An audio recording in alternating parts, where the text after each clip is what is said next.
Okay, we're gonna give it a sec. Everything to boot up. It's about an hour late, unfortunately, but better late than never. We are streaming today. Alright, we got picture. What's up, Dentheads? Welcome back to another video. I am your man, Dentley AST, coming back to you with some more stream. We're gonna start off with a fuck ice, and then we'll go ahead and get into things. So, if you guys can tell from the music again, which I was rewatching, and I feel that I'll go ahead and turn it up. Let's see. 2. This is technically, I guess, doubling the music volume. But I think it was a little low in the last video there. We could have had a little bit more. Although I wanted to keep it intentionally low, that I can keep it off and do a voiceover, do all whatever things that I wanted to. So, you know, we'll see. But I'm gonna turn it up a little bit, just because I like the music a lot, and I think I made note of it in the last stream. But I think it could have been louder so that you guys could hear a little better. But again, actually quickly here, I need to open chat. Sorry about that. It's gonna mess with the sound there. Okay, there we are. All right.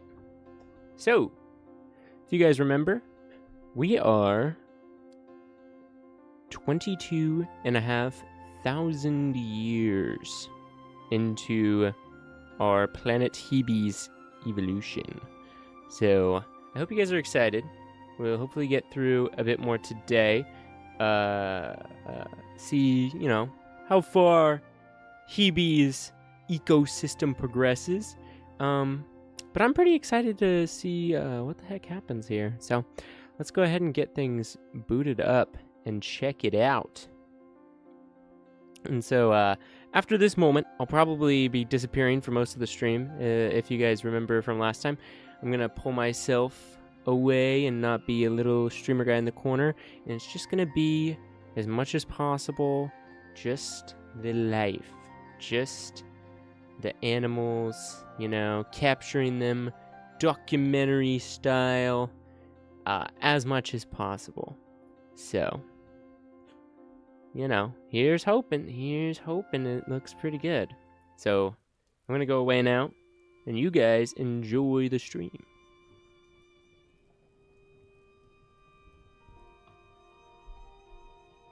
Okay, so you can see now that we have returned to our lovely planet of Hebe.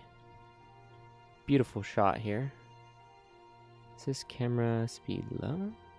Oh, there we go. It was much higher for some reason. It must change on reboot, because I do remember changing it. Oh well. Is this really slow? Or is this really fast? Day and night appearance.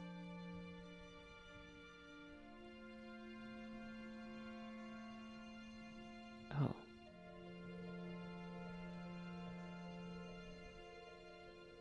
I'm kind of confused. I'll leave it about where it was. Well, anyway. This, though, is Hebe. Our beautiful planet of primordial life. And last we were here, animals were beginning to find their way around on the landscape and figuring out some significantly helpful evolutionary traits. I'm gonna make sure everything is running now. Now that we've gotten a shot here, no? Okay, everything is still mutating just fine. And we'll go ahead and take a quick check. If we are, yep, still in the first epoch.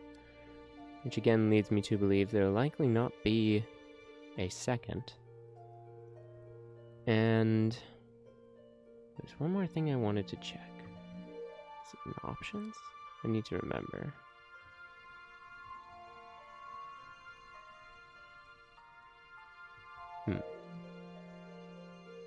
Oh, right. I was gonna position cameras. Let's go ahead and try to position a couple of cameras around to see if we can't get a couple points of interest to become more focal in our streams. Maybe we can have these cycle automatically. I'll go ahead and place one here.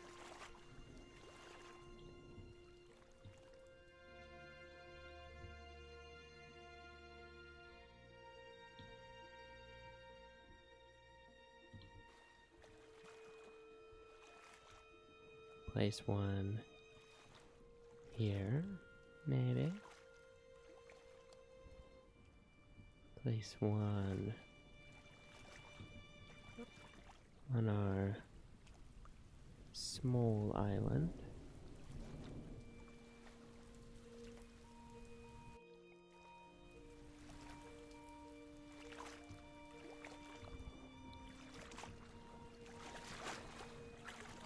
I'm excited to see if this helps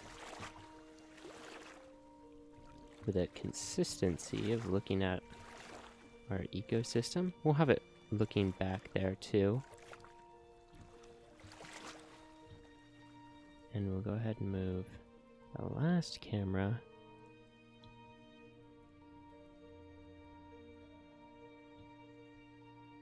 over in the... Actually, we were just having life reach the shores over here. Maybe it would be smart to position it. Ah, yes. Somewhere where our land life has reached. Alright. Let's go ahead and see what that looks like. Ah.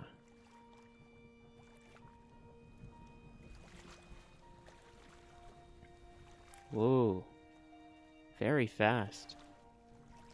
Incredibly fast. It takes us around the planet at lightning speed. Well, I was hoping for a more relaxed camera movement. Ah, there we go. Beautiful.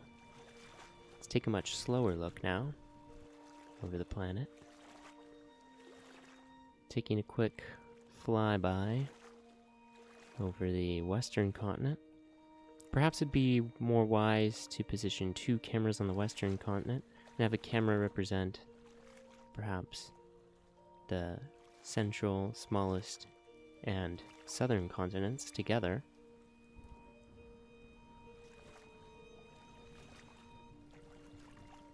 Because the west is a very large continent indeed, and one camera perhaps is too little for such a landmass. But for now, this is an interesting experiment. I do appreciate the now gentle flyby of the planet. Now reached the central eastern continent. The life here remains distinctly yellow, including the wildlife animals, in order to blend into the surroundings.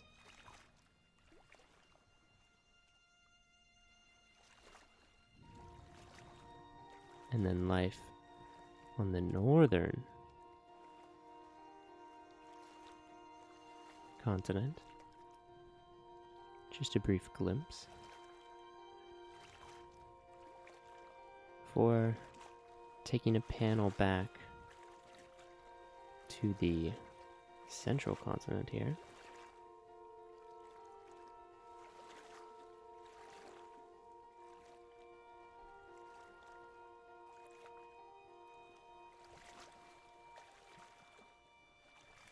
Wow.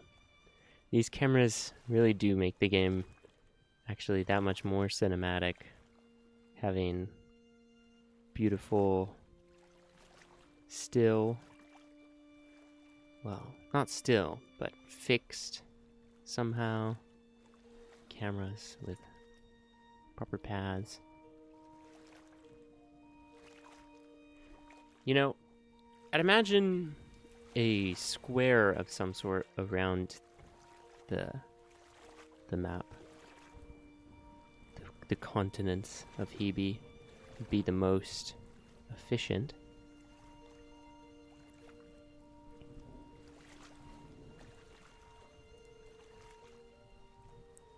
With a gentle flyover,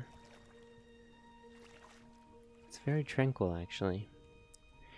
It's a pretty nice summary actually of what life has emerged to look like on Hebe after 22,000 years. Let's go ahead and alter those camera positions. And let's... Oh. How do we create new ones?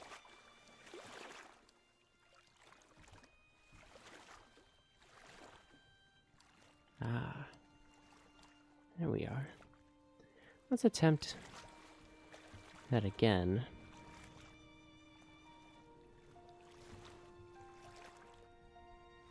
With camera angles that can hopefully capture much more of the life on Hebe, each flyover.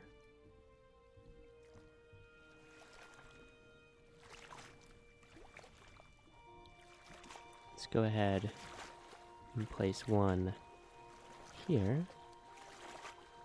And place the second one.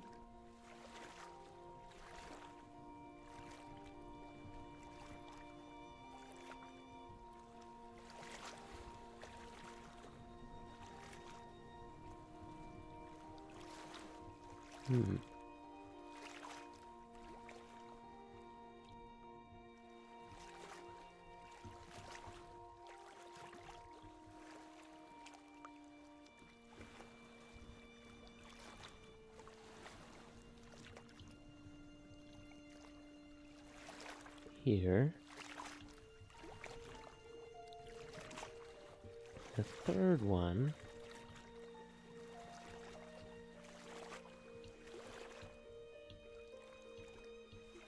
Wow. Oh my. The Millennia. What a large stature.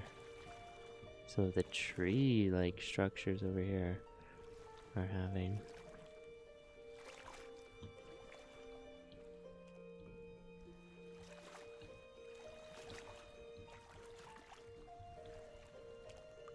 Three. Let's go ahead and get 4 then. Somewhere over here.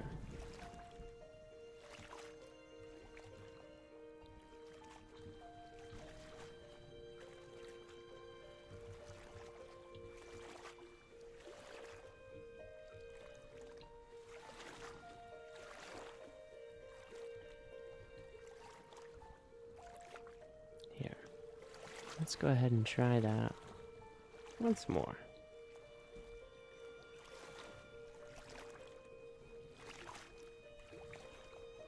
With another flyover of Hebe, perhaps these camera angles will be able to better capture more panoramic views of the continents and life here on Hebe.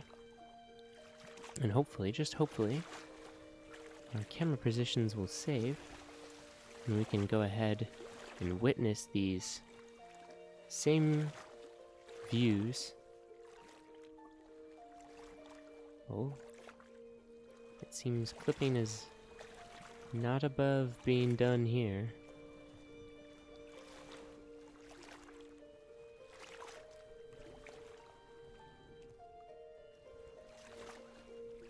Well,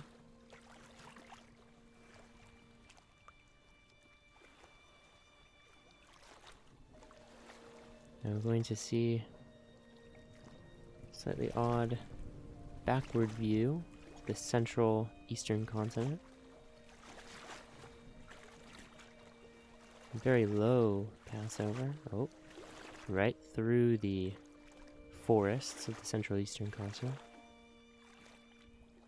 Before looking back at the island.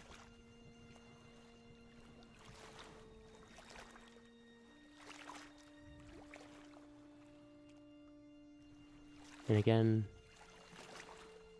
taking a look over the mighty ocean that separates the two major groups of land masses. And then finally taking a flyby of the western continent. We can see where plant life began there. And we'll be able to witness the transition plant life has had as it's evolved, with more complex species becoming more common the further from the epicenter of evolution. And here we'll have another clip, but fortunately this will actually give us a view of the Great Western Plains that dominate the central portion of the continent. As this area has been left largely empty by larger plant species, likely due to the heat and lack of rain. And then we end up back on the northern edge of the western continent with our very fun, very thin teal pines. And the first land-dwelling creatures of the western continent.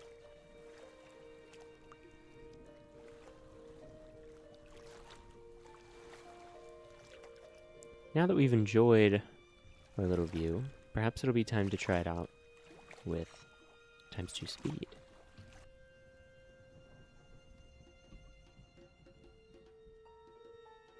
Now, I'm unsure the levels of lag that this may take to the performance.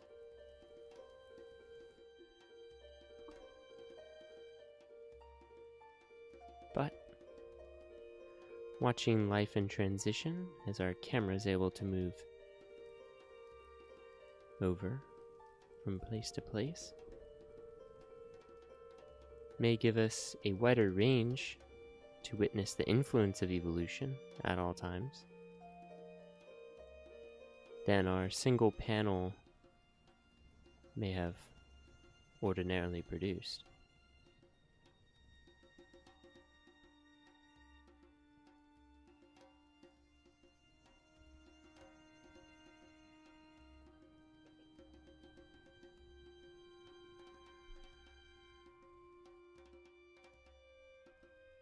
The game had a bit of a hiccup around the autosave. That's alright.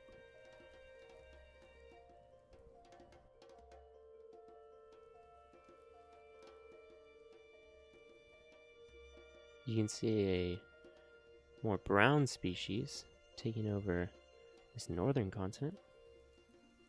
Perhaps we should take a look.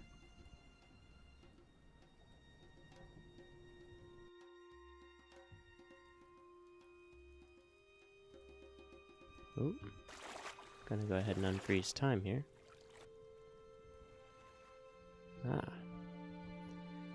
Seems our camera got a little bit wonky there. Gonna go ahead and fix that speed a little bit. Oh my. Game's not agreeing with me a whole lot right now. Okay. Now that we're back in operations, it seems, we'll go ahead and take a look. Let's go ahead and get the time really quick. It's been 23,000 years. My.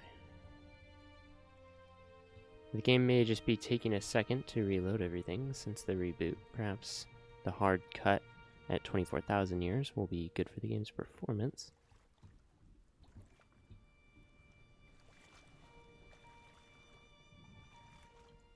But yes, it now seems that this brownish color is becoming more dominant among the land species on the northeastern continent. Meanwhile, red still seems to be more popular with the species in the water. Although it seems that our land life species are not above laying eggs in the water or going for a swim.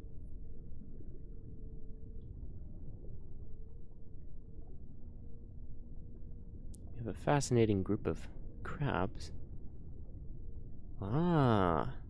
They have chosen an interesting path here. You may notice that these crabs have a different mouth than much of the species on Hebe.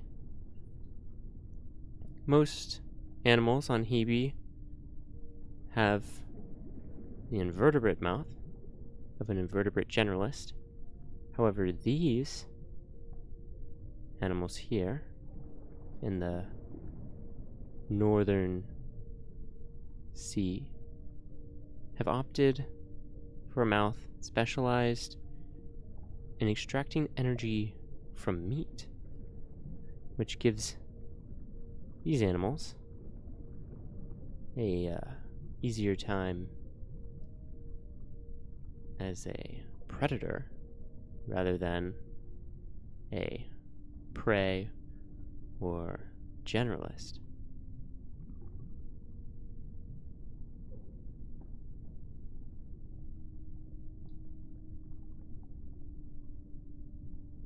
We also seem to have an extremely small species group. No. It's just many babies.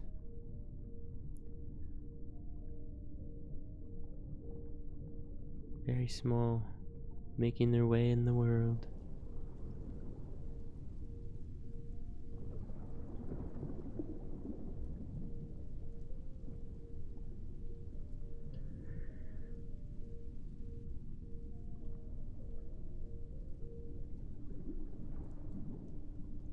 Well, we'll go ahead and return to land-based life.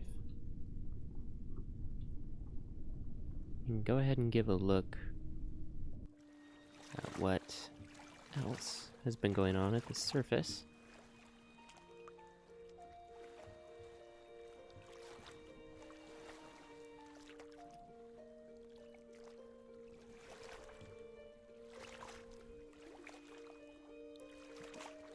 Seems that many successful species here have opted for the amphibious biped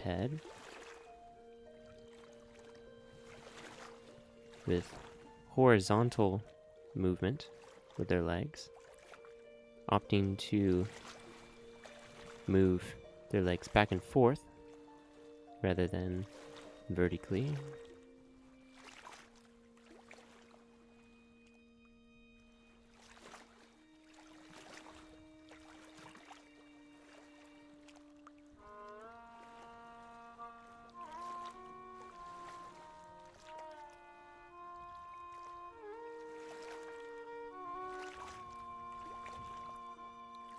Through these hot grasslands, we're able to find that many animals and plants are able to survive just fine.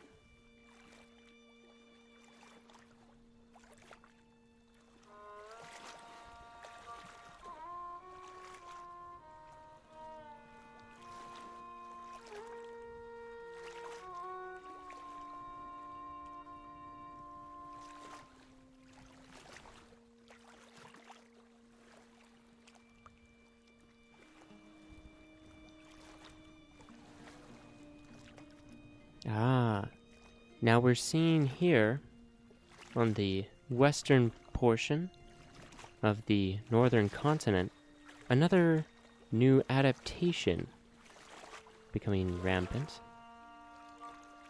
Another evolutionary advantage in the form of invertebrate jaw structures.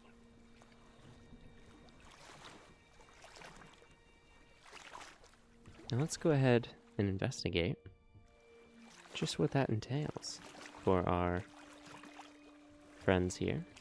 They seem to have developed the instinct, if you see food, go towards it. A severe advantage for the species.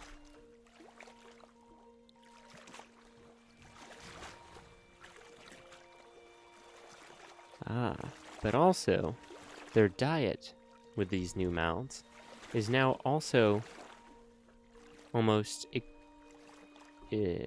solely dependent on meat and carrion. This trade from their generalism would be a heavy cost in some terms of survivability and numbers, but for greater energy.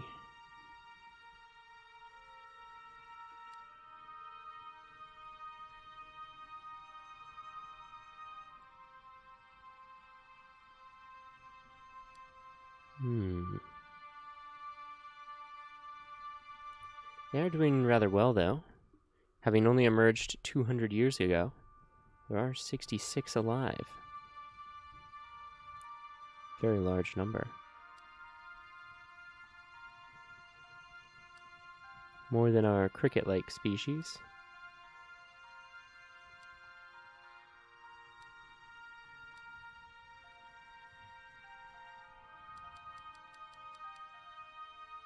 Our most populous species is the Talpetus, emerging nearly 2,000 years ago. It has had nearly 3,000 animals alive at the same time at its peak, though now largely they starve.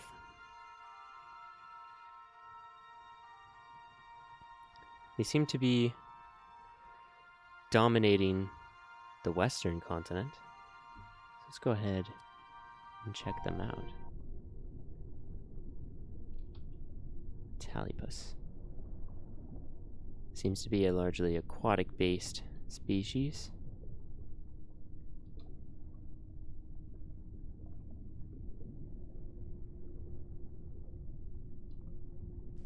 They seem to be a main generalist, dominating the area of the entirety of the western continent.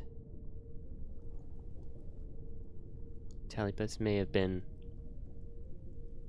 our most successful generalist species.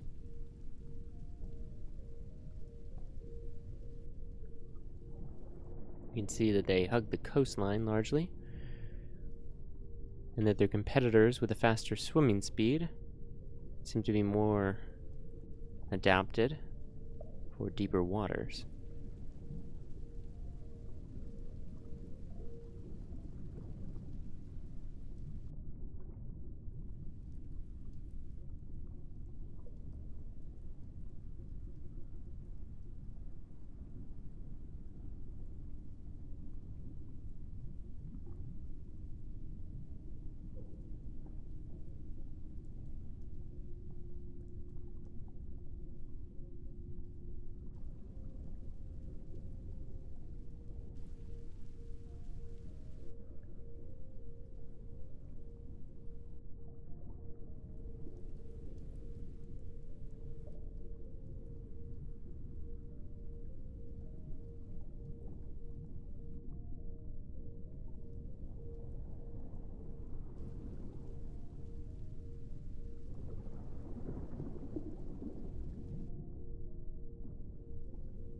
Right now may even count as a sort of Cambrian explosion for animal life, as it seems the planet has great diversity of species, though not inherently very distinct from one another. There is an abundance of life.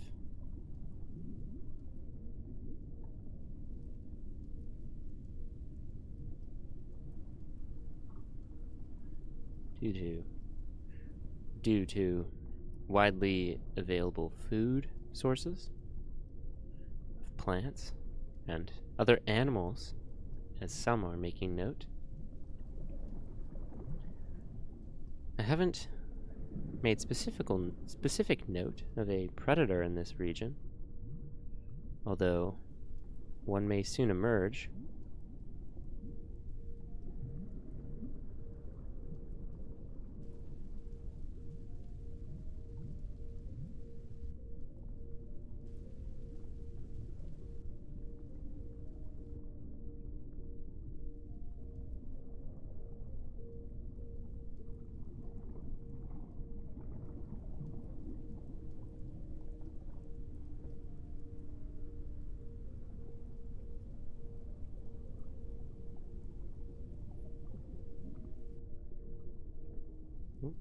Here's a memory reload. Hopefully the performance will clean up a little bit here. This is the first one of the stream after all.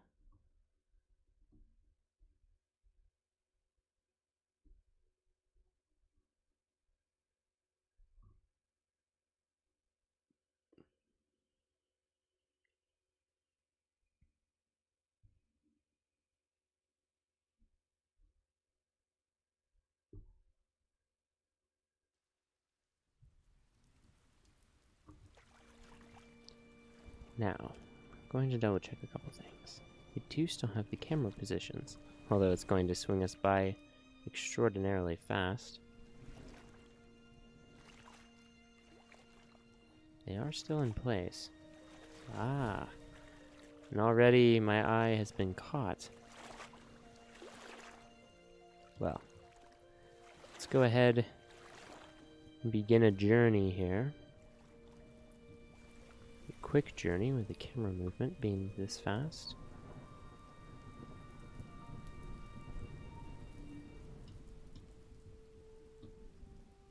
But yes, our mighty Coconut Empire forests seem to have a new competitor on the playground. A very large and stocky tree. Foregone are the exposed roots for better soil softness, and instead we are maximizing the coconut. You can see now a single individual of this species appears to have 10 coconuts on an individual tree.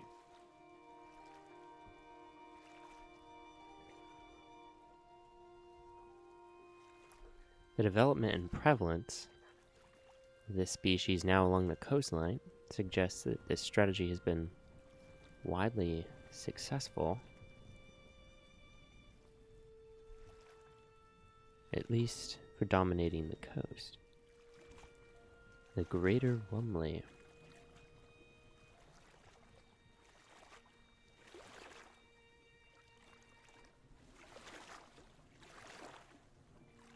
Well,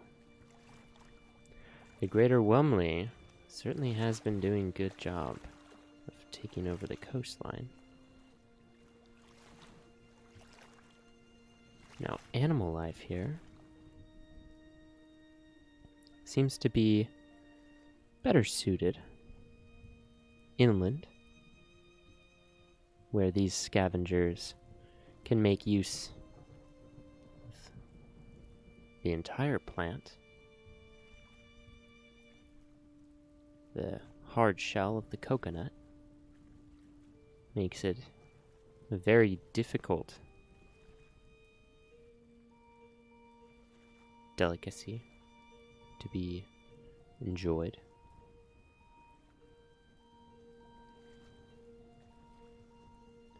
Moving into the montane regions, it seems we may have found the source of our coconut friends, perhaps the lesser Wumley species here with many coconuts in the montane regions of the eastern mountains of the western continent. These are actually Wilrons, not Wumleys. Perhaps they're related somehow.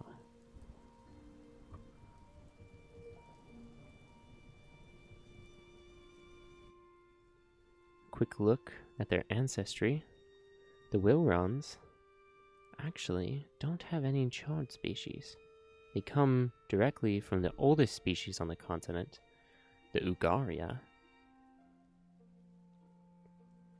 They just happen to be a successful feature.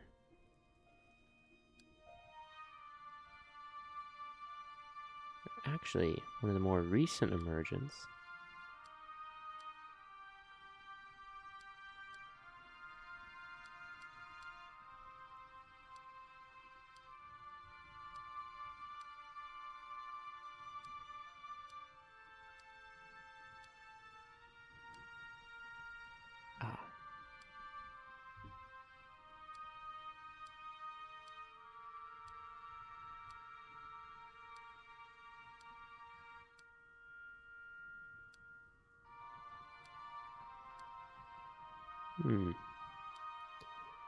Seems that the Wumleys are older than I had perhaps thought.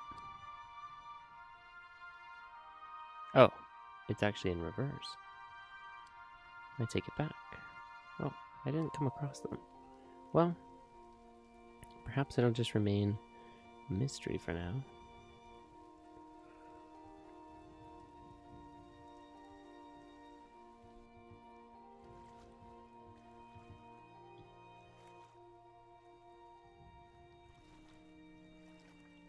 Life on land on the western edge of the continent, though, seems to have other plans. They have foregone the invertebrate legs in favor of more paw-like structures, and have vastly developed their eyesight.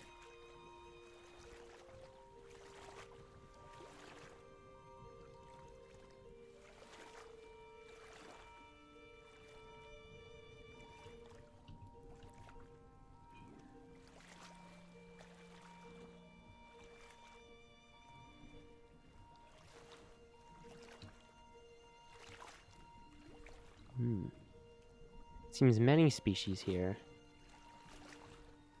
must share a common ancestor that decided better eyesight meant better foraging. Because despite differing limbs,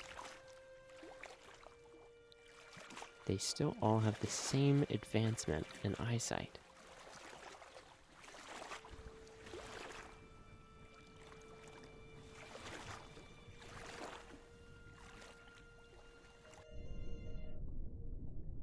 Something not shared by their water friends, who have actually decided to get a second set of limbs.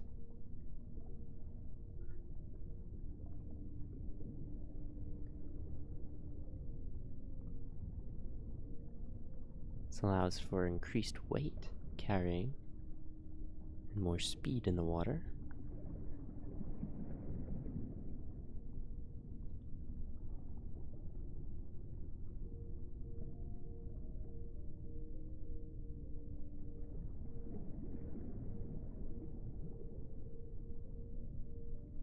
A trait shared with a small clave of aquatic animals.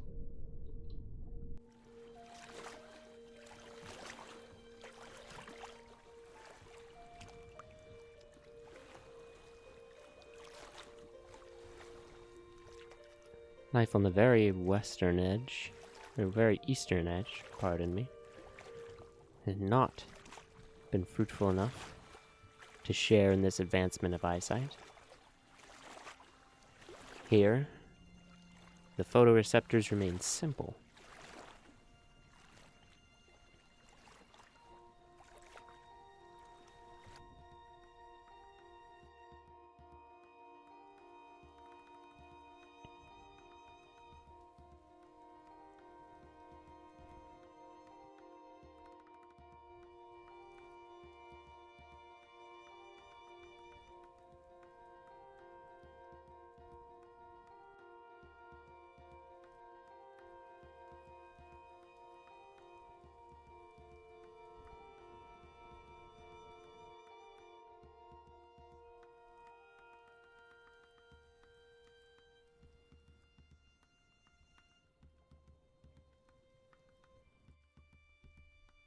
Seems now that our pioneering coconut trees have reached as far as the eastern coast of the western continent now, a feat not managed by their fellow coconut species. Perhaps these trees will have a chance of becoming the great colonizers of the West and moving back east, where life began.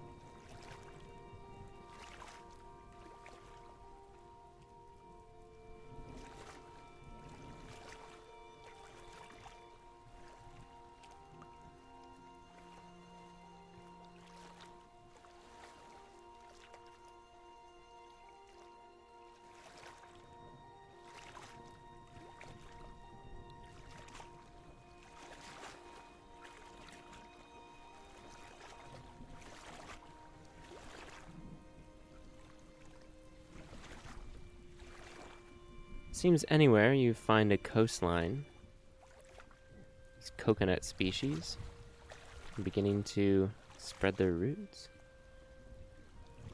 and their seeds. It may make a jaw with the strength to crack these coconuts become a powerful niche for an animal to exploit.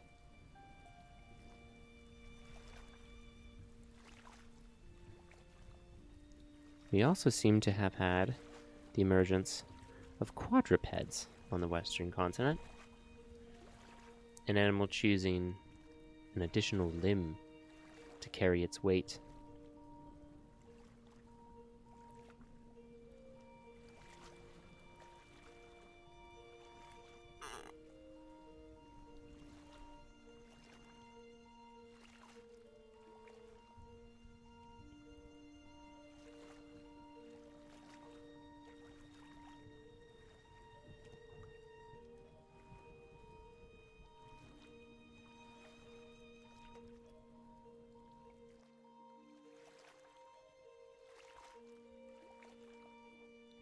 Species here seem to also be growing in size, not just number.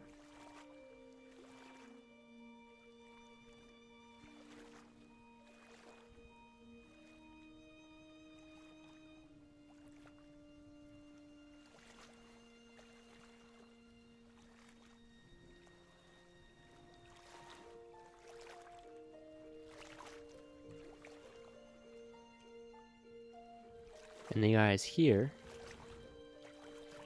in the central portion of the western continent, seems to have gone for eye stalks rather than the simple photoreceptors,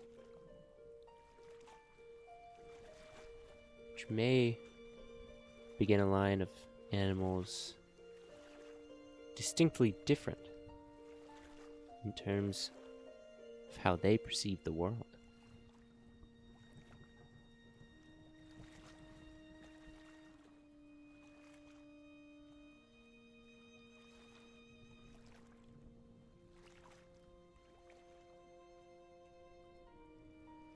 We also seem to have a new green competitor. It's a generalist who seems open to conquering the continent, as well as a tannish brown species. All very similar in build still to their common crabby ancestors.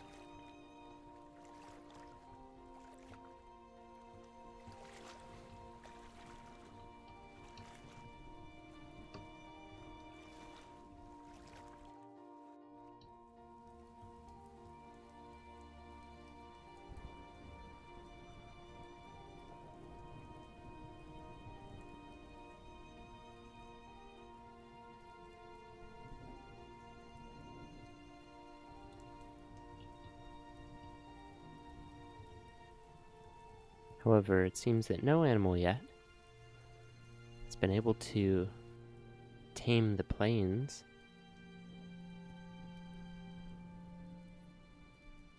Perhaps conditions are too hot?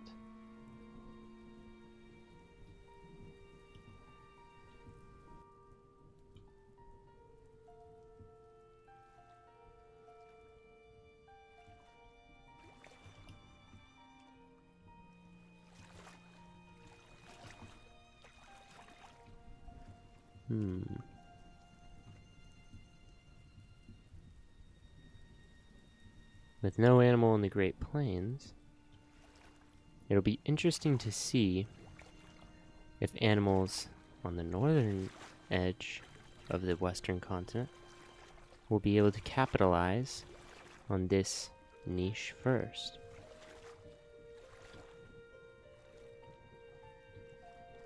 Animals here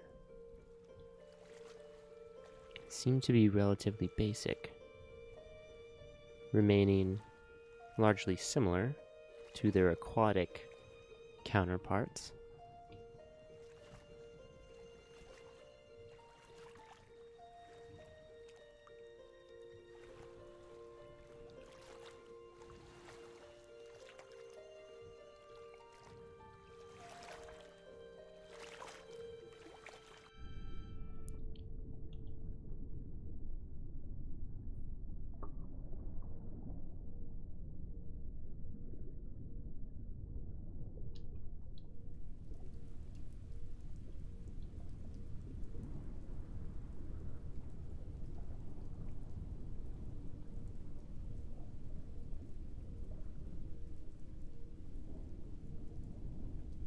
Life in the water still dominated by a variety of generalists,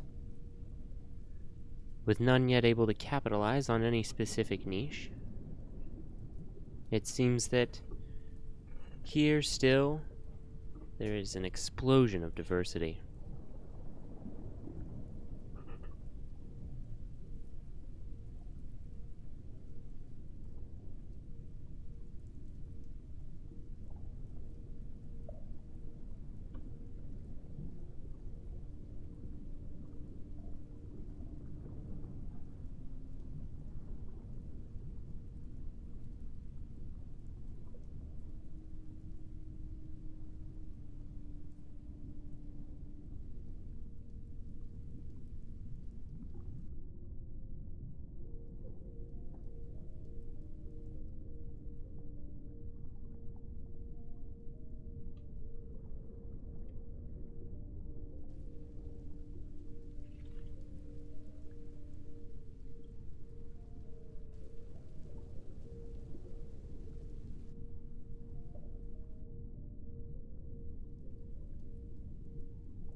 The jawless mouth still seems to have the widest success and availability among species here. Oddly enough, their parent species had evolved invertebrate mouths. Yet, the animals here have chosen to go back on that. You can now see as well, there's a new species of green aquatic animals that have gotten an extra set of fins.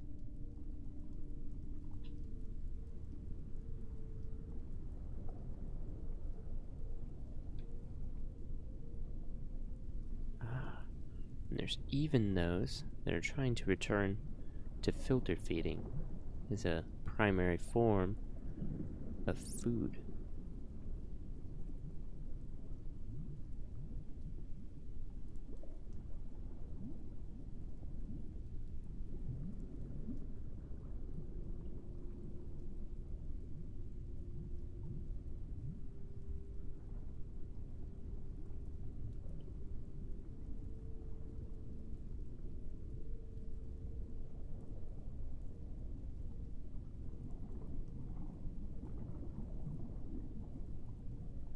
There we are.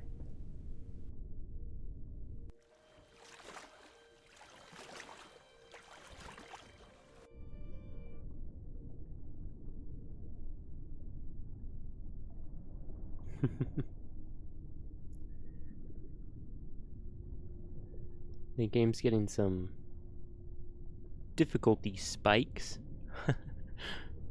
However, we'll continue to run as best we can. Let's go ahead and double check the graphics. Perhaps we can turn them down a little. Improve. Oop. It seems it's going to do a reload.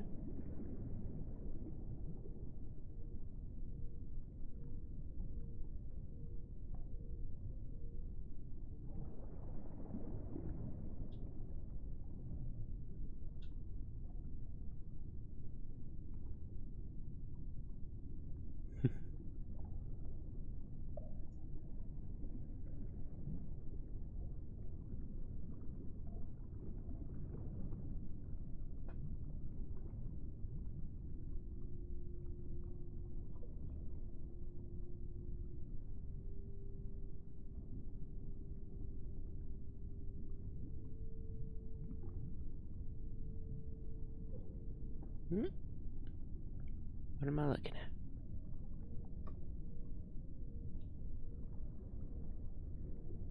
Hopefully we can get things sorted here.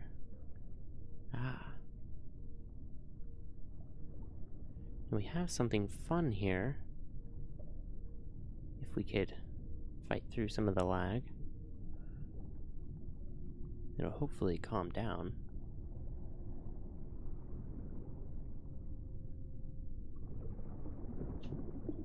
But this species here, floating by us, if I could just catch it for a second. Okay.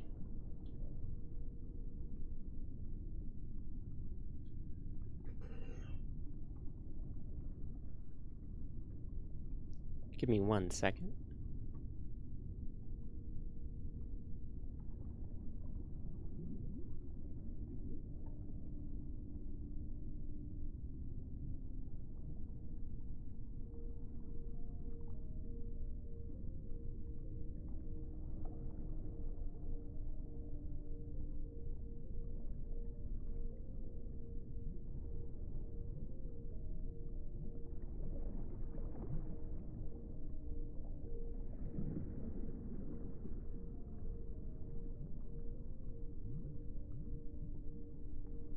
Hopefully some improved airflow will keep things cool.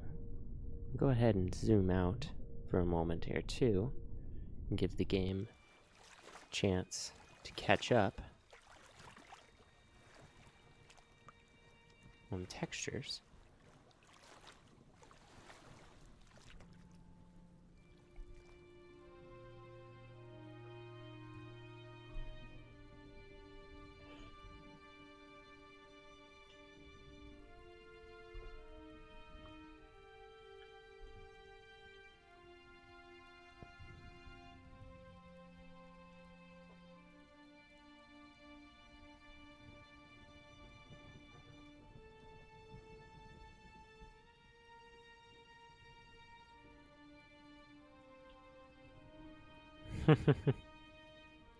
Seems my computer has been having a hard time coping with the rebooting of this world. It was running great in yesterday's stream.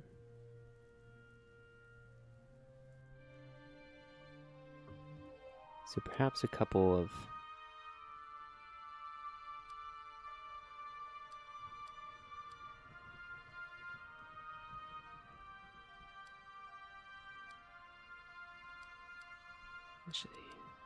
I actually don't exactly know what those do. Go ahead and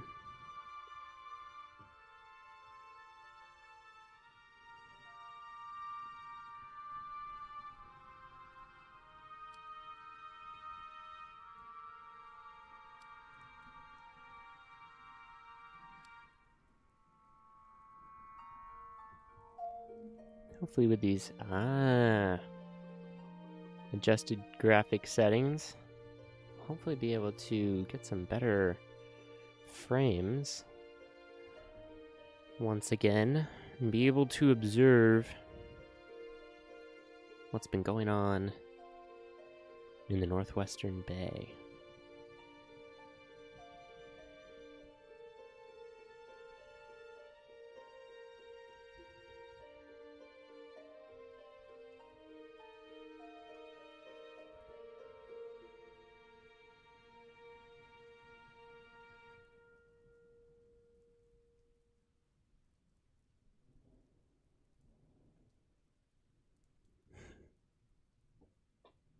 Or perhaps not.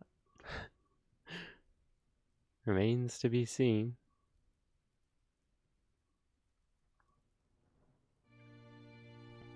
Okay. I'm going to go ahead and pause the simulation. And we're going to go ahead and try to see... Okay. We can't take a closer look here at what's been going on in this bay.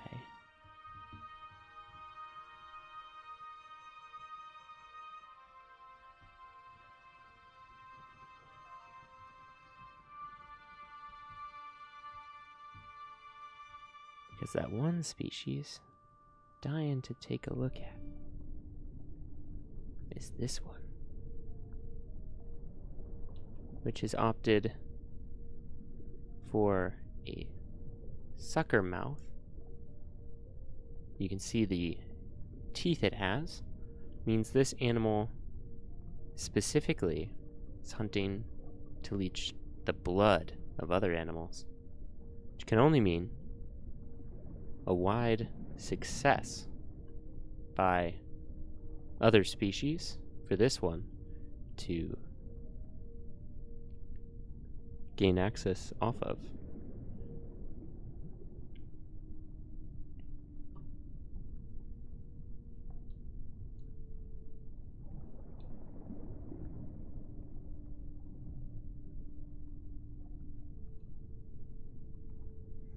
Which animals here you can see are the jawless Basilops, a successful crab species.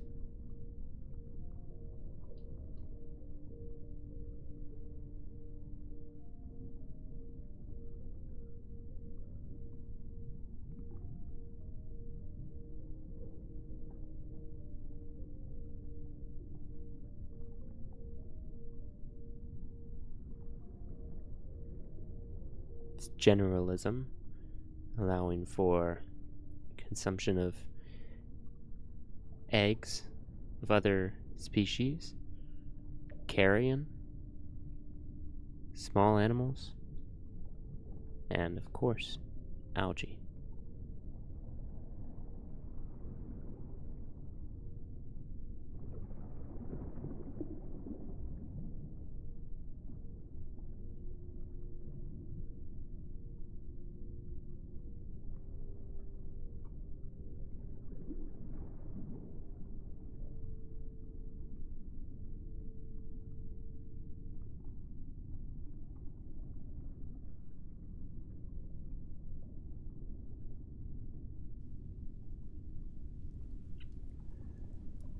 Perhaps let's look into the species caps for a second.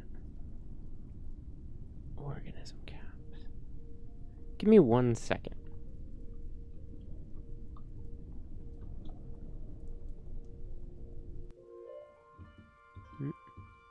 Game, don't do that.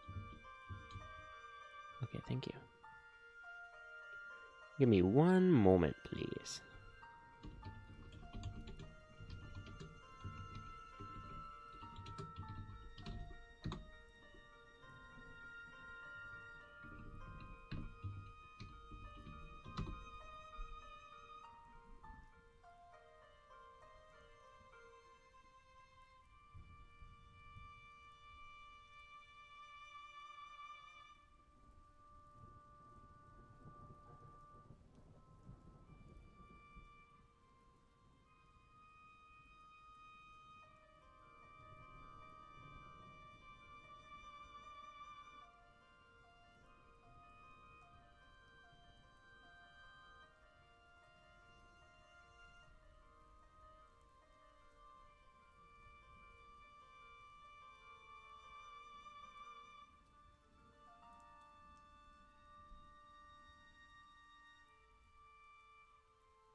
Hmm.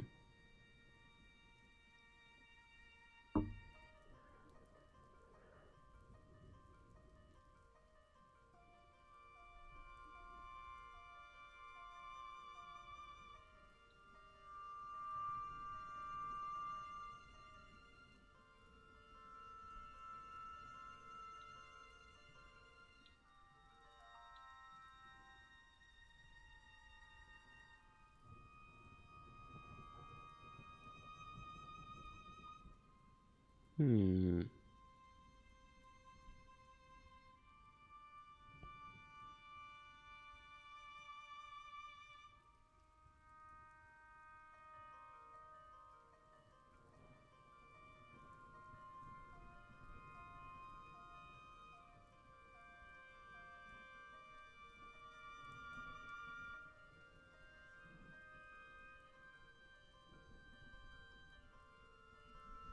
Hmm. It's said to be helpful, but I don't exactly know what it does. Well, we're going to turn them all on to 10,000 for now. Just to be safe. Not exactly sure what that'll mean or do. But we're going to go ahead and give that a load up. I'm going to go away again. Bye.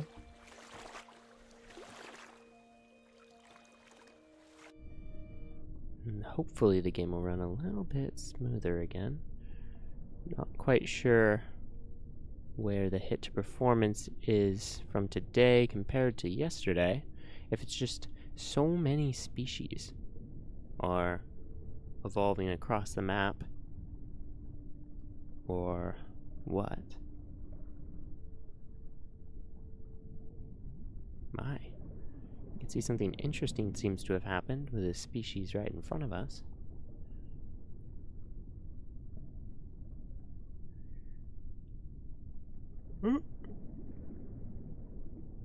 Perhaps it was visual.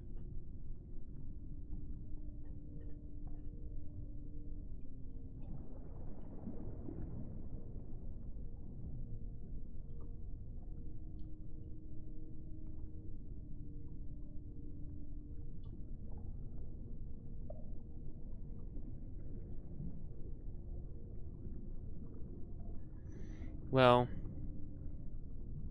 maybe instead of just crawling along the surface here, because it seems the game is going to fight us on that, let's go ahead and find... Oh, but really quick before I do. Seems we have a species here. Oh, my bad. I thought they had a new evolutionary trait unbefore seen. Well, let's go ahead and try to take a look here then. What animal or animals are our most successful? It seems that the Taupatus has been dethroned. The crab species that emerged 3,000 years ago is no longer the 3,000 mighty they once were. It has been dethroned by two different generalist aquatic species with these undulating fins.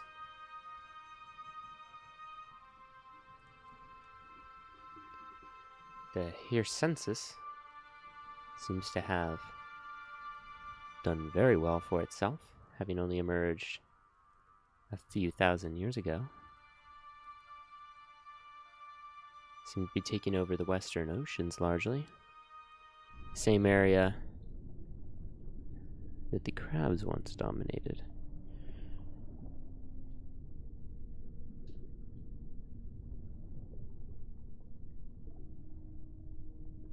Now let's try to find some.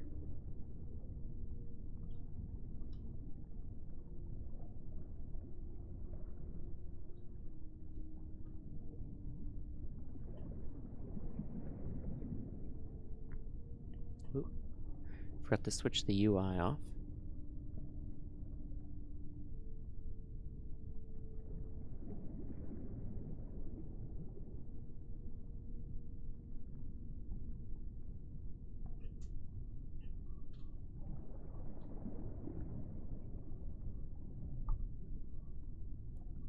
perhaps my computer is starting to say it's not powerful enough for this.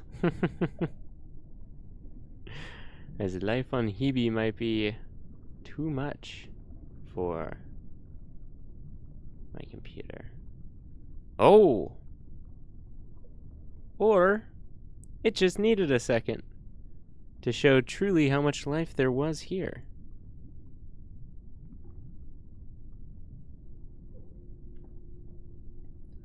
You can see now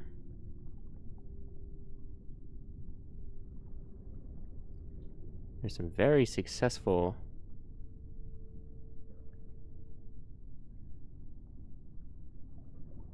green crab-like creatures, and even predators, much smaller than these large looming herbivores.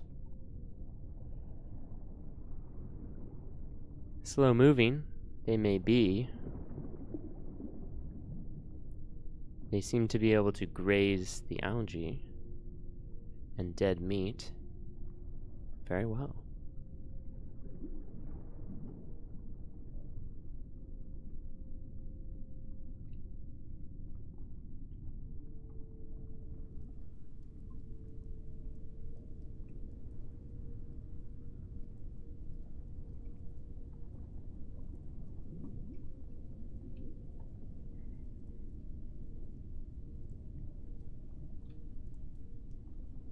One more quick aside. Hold on.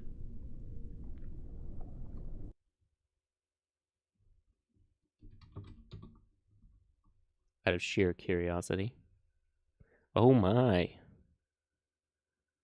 Oh my. It is eating 95% of my memory. That would do it. Okay.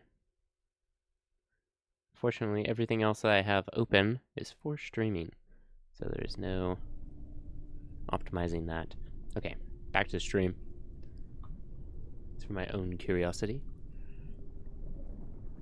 It seems we may have something interesting here. It seems that there is something towards the rear of this creature. Perhaps, is that a second set of fins? It seems to have specialized in filter feeding. But this combination of fins and legs is somewhat baffling.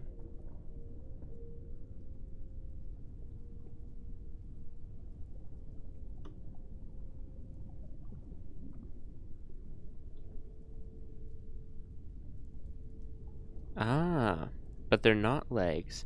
I had suspected they could be as much. They're actually not legs. This seems to be the first species on the planet that has developed primal ears. Now, what the meanings for these ears could be, who could say? Perhaps they developed merely by accident. For now, it's likely certain that the animal doesn't have any instincts that revolved around hearing, and many animals are not able to produce sounds underwater as of yet. But if this species is ever able to make it to land, these could be helpful indeed.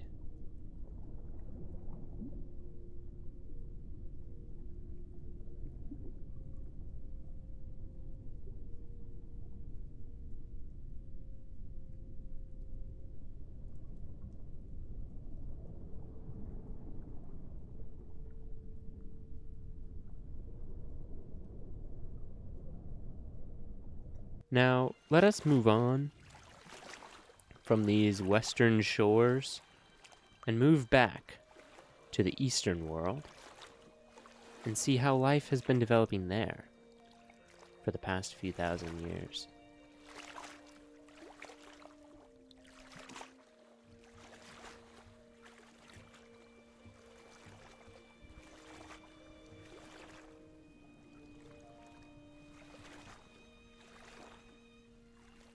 Oh. The game is truly struggling. Ruh-roh.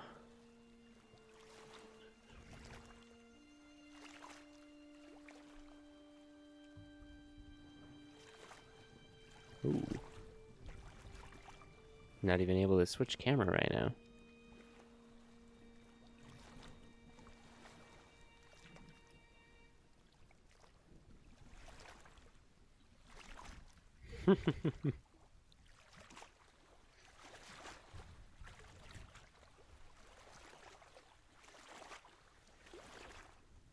Okay, quickly we're gonna go ahead and switch camera. And, okay, so we're gonna wait for this to load for a second. It's unfortunate that this is how the, stream seems to be going right now. I don't remember the performance issues being nearly this bad the end of last stream. But unfortunately, much of this stream has been dominated by, lag. It's been pretty hard to temper. I don't have any sort of knowledge as to why that would be. This game does autosave. I guess I will go ahead and close the program, and we'll reboot it and give the sapling one more shot here.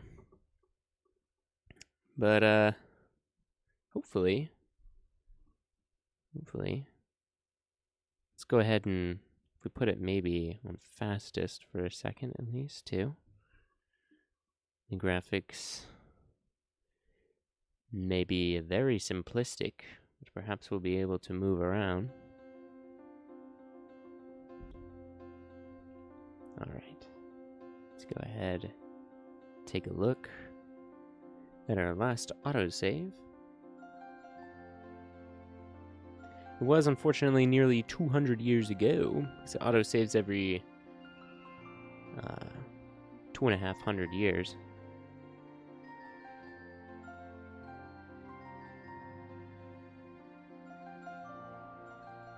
Yeah. So, there will be a slight bit of backtracking. Hopefully, everything is very similar evolutionarily.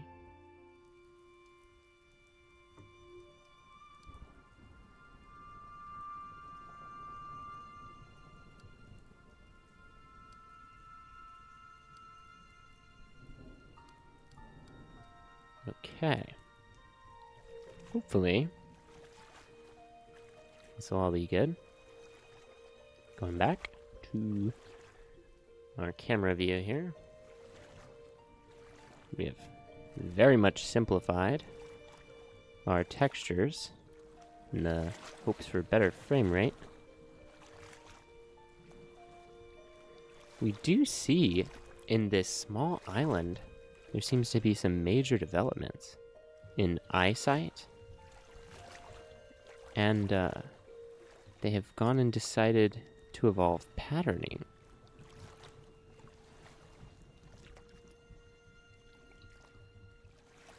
Look, gonna go ahead and turn that camera speed back down here.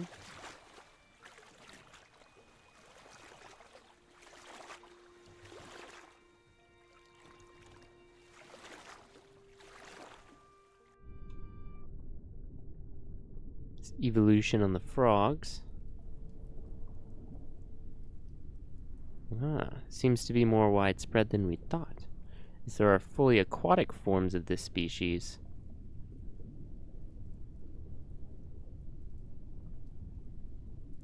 Likely live their entire lives in the water.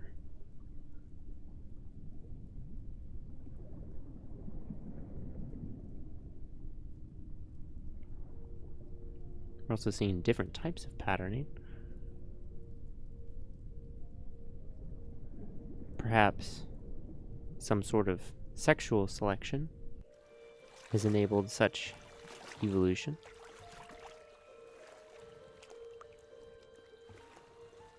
Taking a look at our brave southern continent.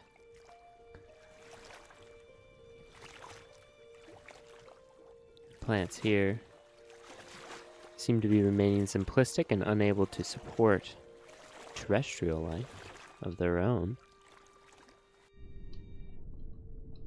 But the aquatic life here has gone another way with the eyes and opted for eye stalks.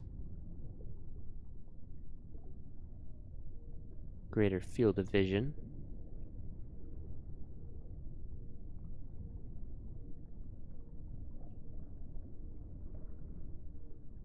However, this seems to be remaining in the crab species. There are others that have still not developed their photoreceptors. We'll yet to see how these will fare in open competition as generalists.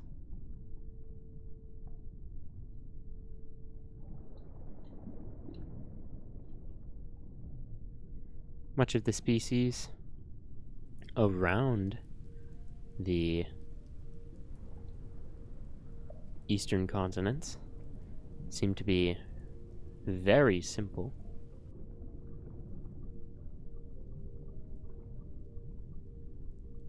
With few adaptations since their emergence, as you might suspect with a generalist.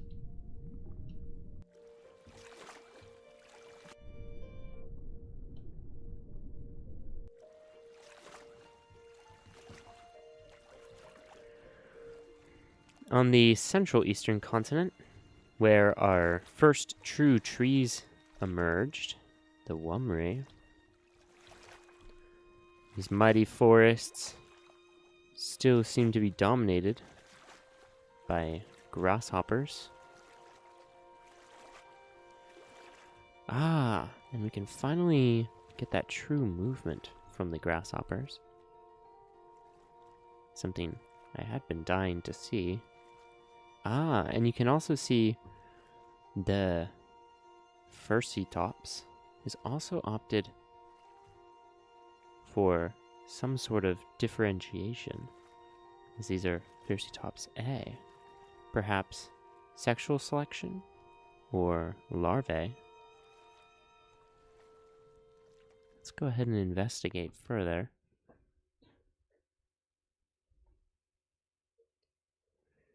The difference between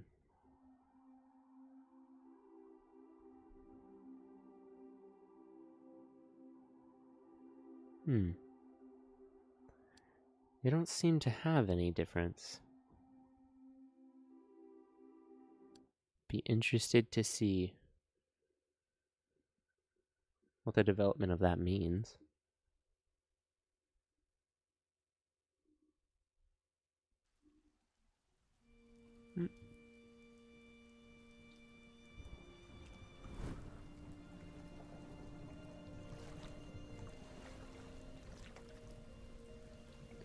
But our improved eyes seem to have been an improvement that has been more widely accepted, as our central eastern continent now has the more advanced eyes.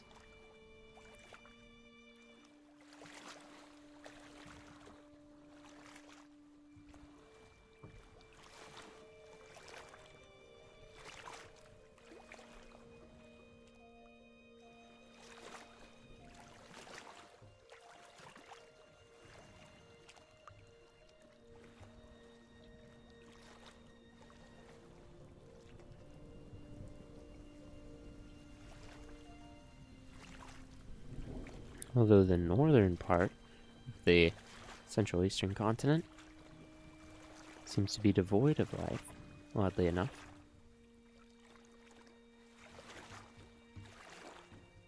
And returning to our northern eastern continent, the frog-like creatures here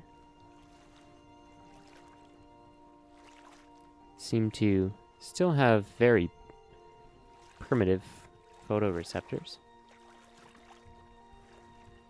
Their generalizations have been just fine on these grasslands. Ah, but the development of coconuts has not been lost on the eastern world's continents. It seems that the harder nuts have likely been selected here for their harder to eat rather than the coastal spreading.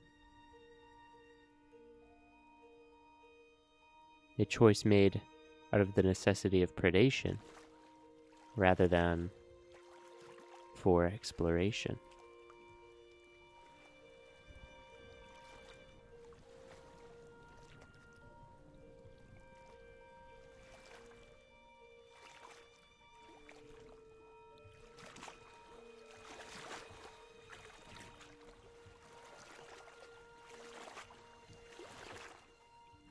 In our northern seas, we're seeing a development in the mouths. They seem to have jaw-like structures.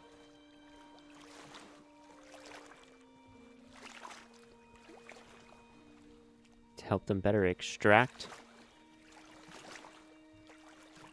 energy from their every meal.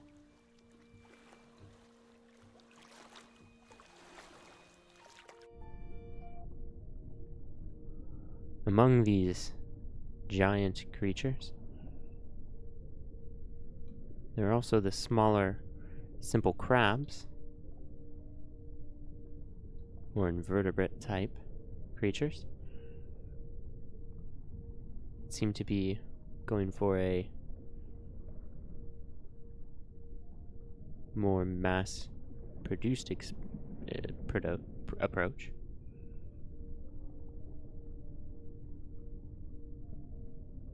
I believe K species would be the proper terminology.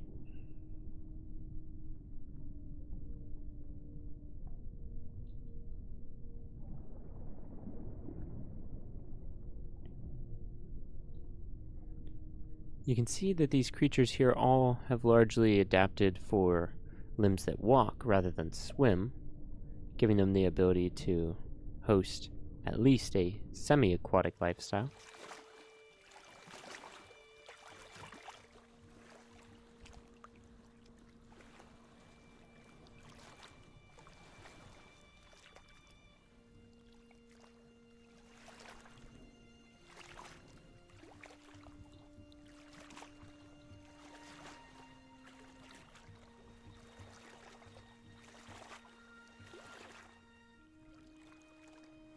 In the misty regions of the northeastern continent are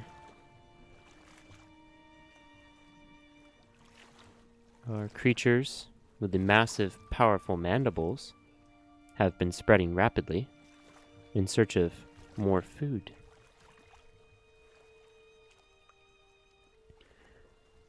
Their main food sources being mushrooms and other prey.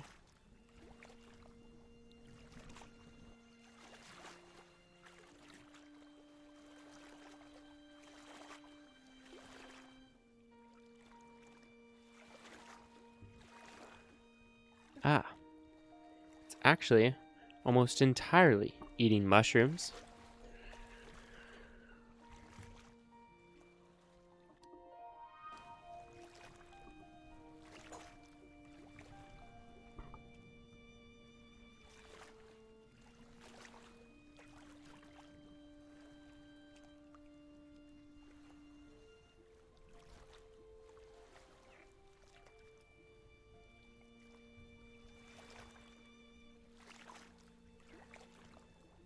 These massive yellow frog-like creatures still have a holdout in the easternmost edge of the northern continent, holding on in the pine forests.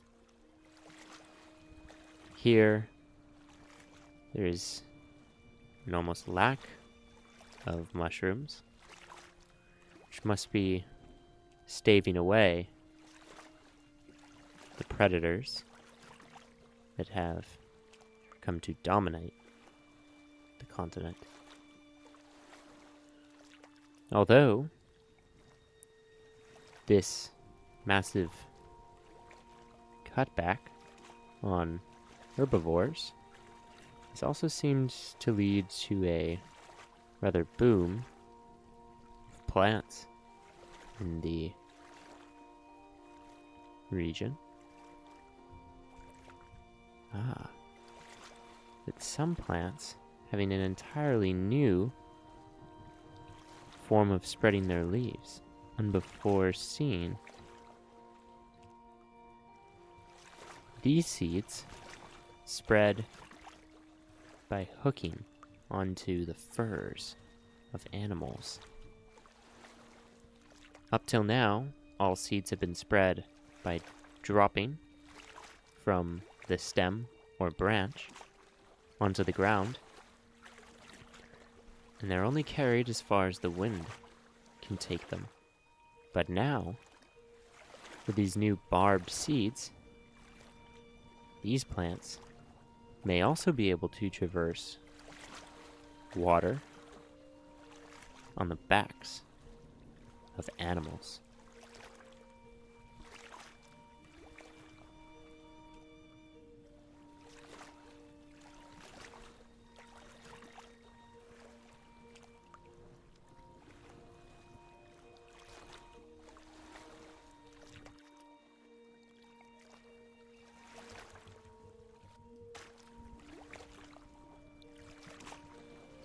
Just take a look.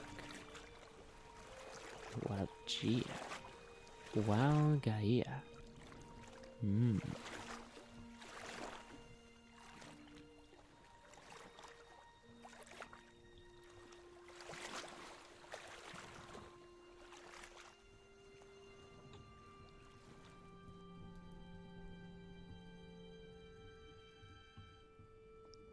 Now, looking to our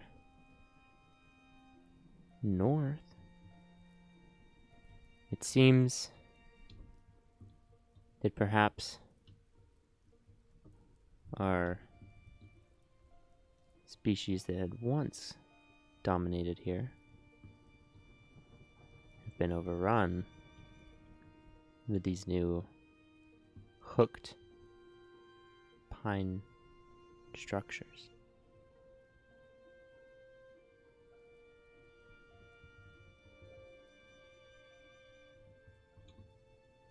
Valatum.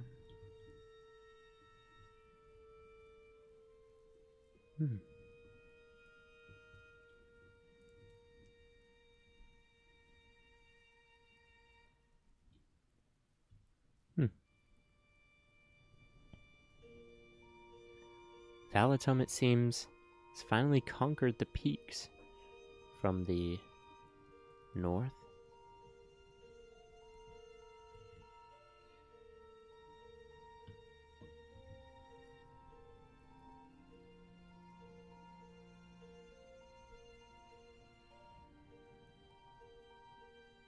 It seems that many seeds in the northeastern continent are adapting now to the animal life here. Either hitching a ride in the furs of these animals, or creating protective shells as to not be eaten.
going to go ahead and also adjust really quick the organism caps for the mushrooms and alga.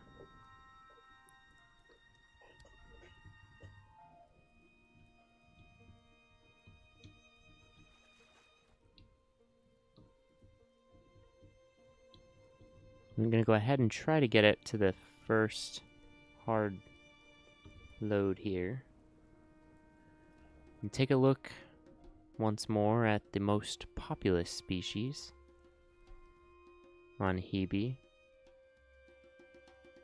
and see how they look compared to what we have just witnessed as dominating the planet 2,000 years prior.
I will make note quickly.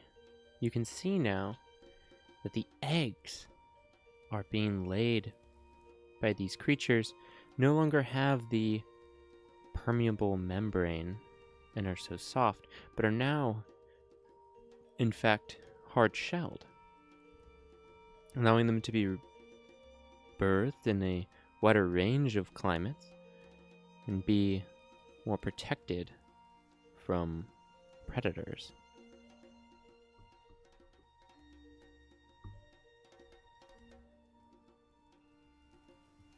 Let's just slow down for a second here if we can, because I do believe I noticed a substantial shift in species, but not just that, their mouths in particular. It seems if this is true, it looks like their mouths may be aimed downward. An interesting development. A changing of positioning of the mouths.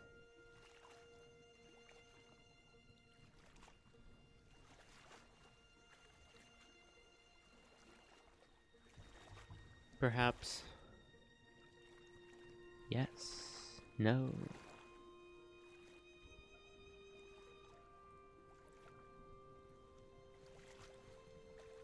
If you see your own species, attack if close. The hairy lops has decided for a violent lifestyle. It seems, as a means of spreading itself out, it has chosen to attack its own species when nearby. An interesting choice, strategy. Could also be interested to see what that mouth eats. Ah, the hairy lobs. It's actually... Ooh. It's actually still got the same mandibles as before. May just be witnessing something different.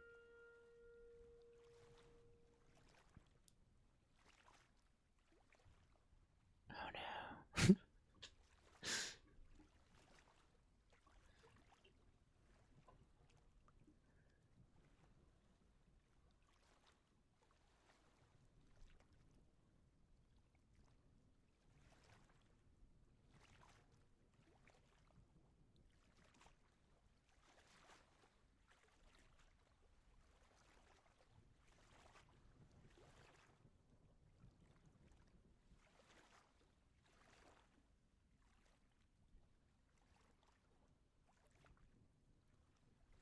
Okay. Oh, it loaded. Oh my. Okay. Can we please see the other sex? Ah, okay. So it is the just different variation in color we were seeing. Let's go ahead and try to look at our most populous species that are still alive. Is not alga, is not fungi. And we'll just go ahead and start with animals. And it looks like all of our top competitors are in fact aquatic. Solely aquatic animals have the numbers.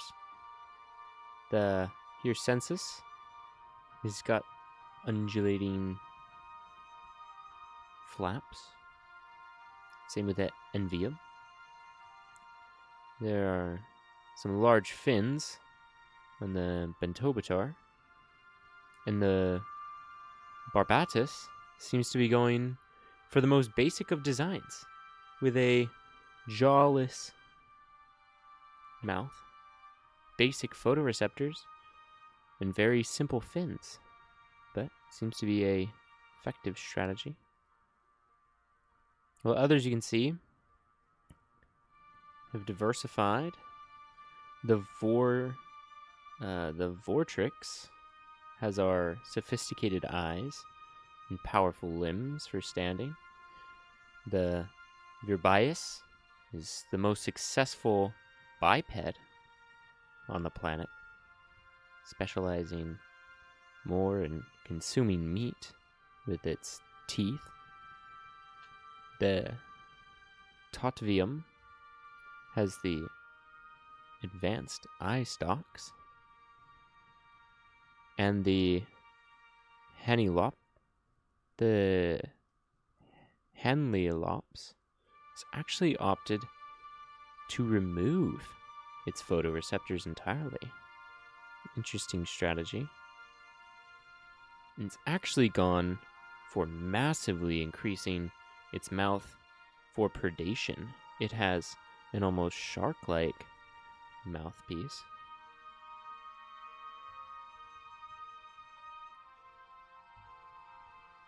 And it has the instinct if you see food go towards it. A cruel twist of fate for an animal that has gone blind. Presiding solely in the poles of the Eastern Ocean, seems to be a widely aggressive animal.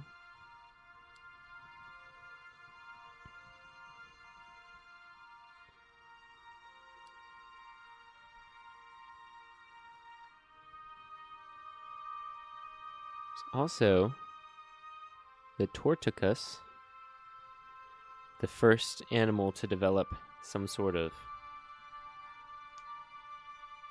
crown,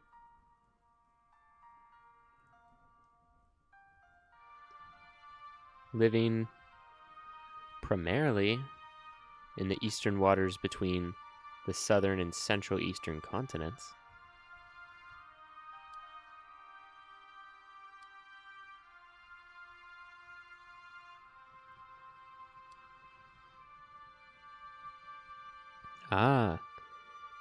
The Manlius has opted for becoming primarily a herbivore of the aquatic variety. With its powerful fins, it's able to move very fast and capture much food for itself. However, it struggles with having its eggs eaten by the Handlylops, our aggressive but blind predator.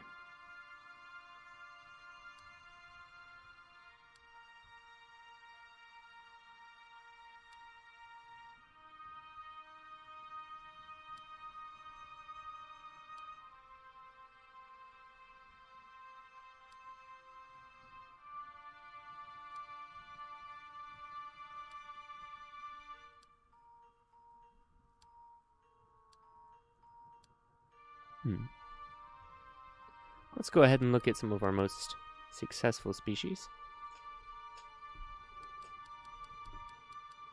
Actually, we'll check out the successful plants quickly here.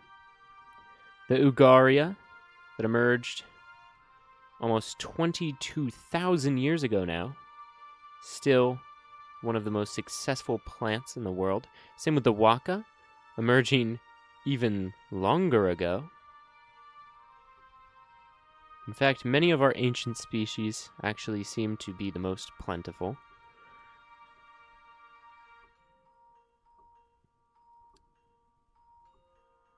Including some of our grasses. The greater albi actually seized great success.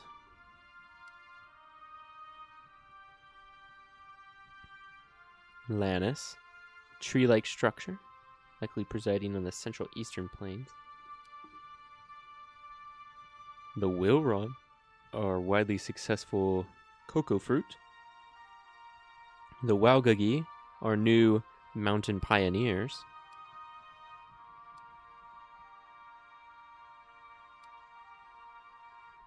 And other species. Alright, well, let's go ahead and look at, again, some of our most successful species. This one dominating the Western world. Let's go ahead and give it a look.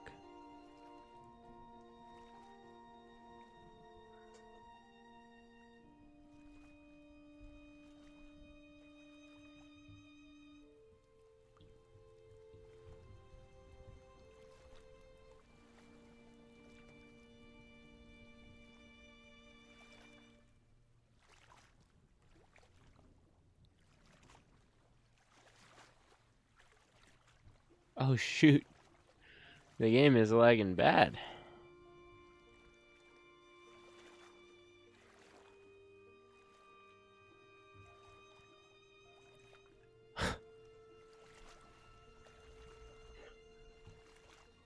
Oh.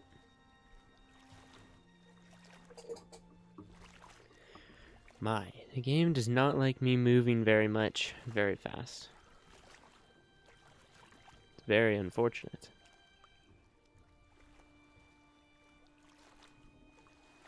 Oh no. Ah.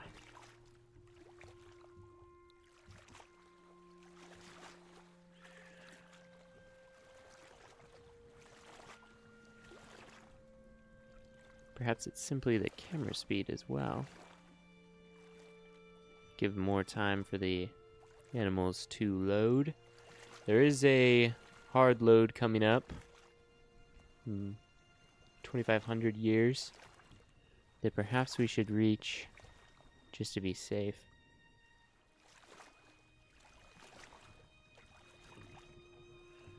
Because we're also seeing some interesting models repeat on either continent. It would be interesting to know if they are related.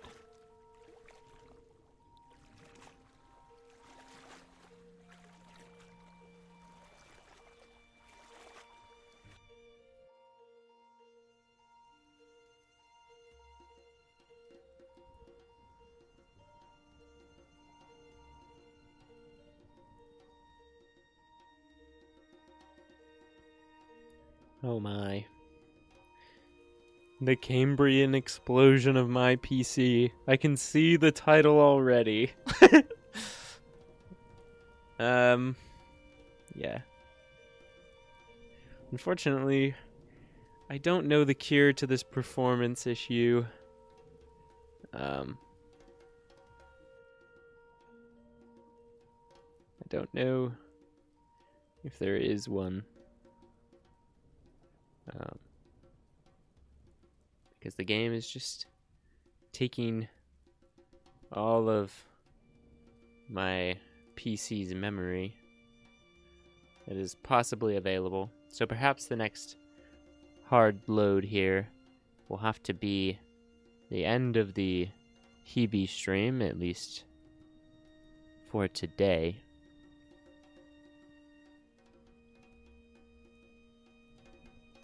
Hopefully, again, we'll be able to get a good look at some of the wildlife that was able to develop. Unfortunately, the time skips that we've been able to witness have been greatly decreased. But the diversity of life is astounding, which is perhaps why my computer is struggling to keep up here. Because, as we've been able to see, there are dozens of pages of unique species across this planet.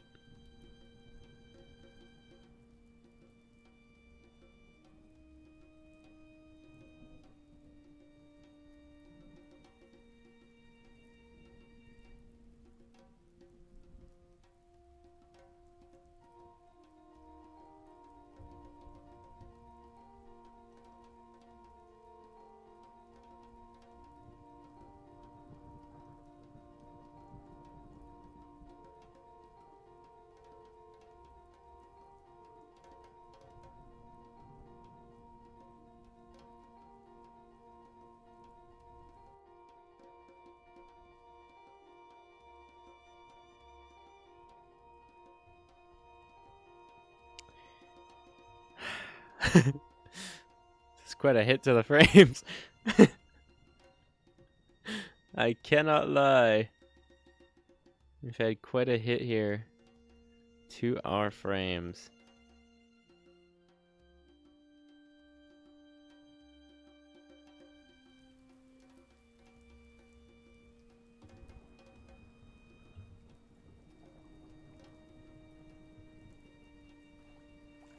Okay. It's able to pull us out of the time skip. And hopefully I can reduce our vision here to get some lovely frames back.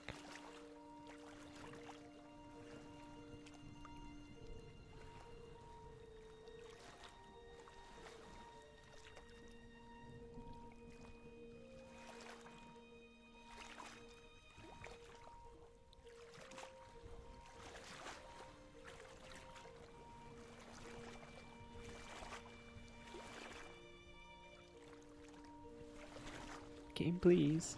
Please. Okay.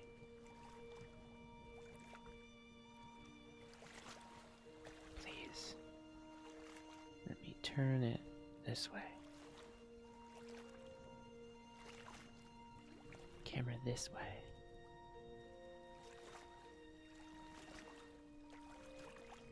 Our cute little flippery bipeds here. Enjoying their time on land. Let's go ahead and see how close we are to this checkpoint. Sorry, buddy. Past 100 years. That's all, huh? Well, we're gonna go ahead and try to reach that reset of 2,000 years of evolution, so that we may hopefully get to witness the return of the frame rate. Perhaps this will be a lesson for the ambition of my evolution live streams, pardon me, is that I'll have to, what the consensus is on the forums, run a smaller planet. Currently, this is the largest planet you can have, and I had hoped that my reduction of land masses might reduce some of the lag, but also the reduction of land masses and the distance between them might also create a healthy biodiversity, separate ecosystems. But perhaps it'd be wisest to run a smaller world where it may be harder to witness biodiversity across oceans and islands, as they may be significantly closer together, but it also witness the return of frames. So this may have to remain another project for another weekend.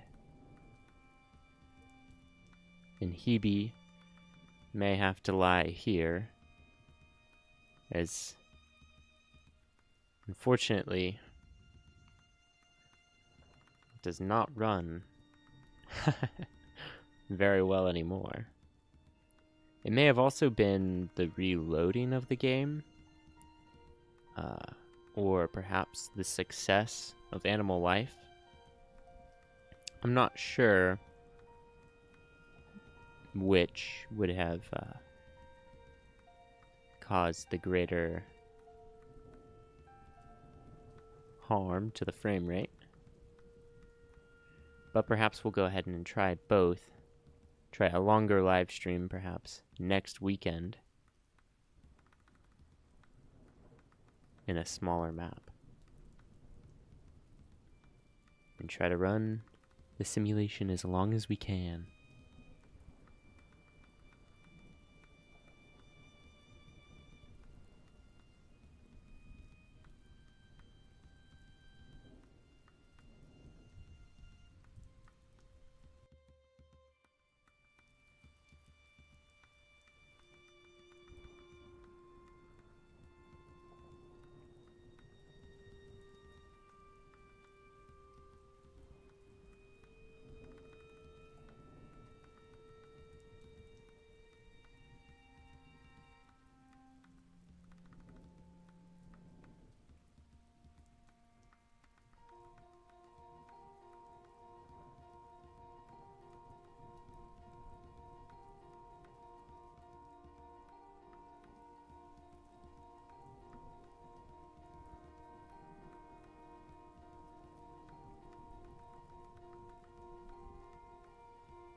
Hopefully we hit that few thousand mark pretty quick here.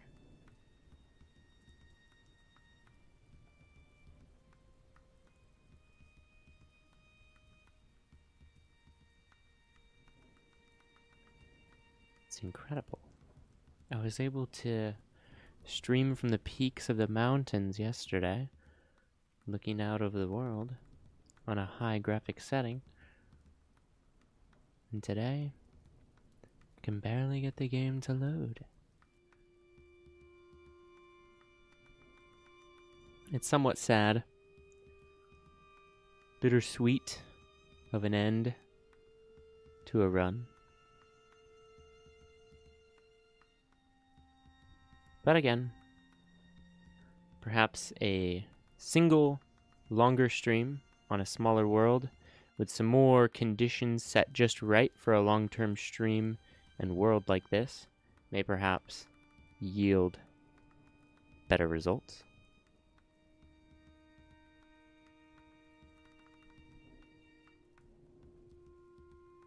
Let's go ahead and get the UI back up.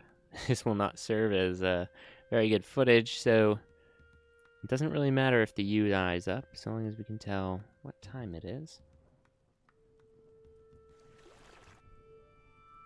Okay, we've got 30 more years to go.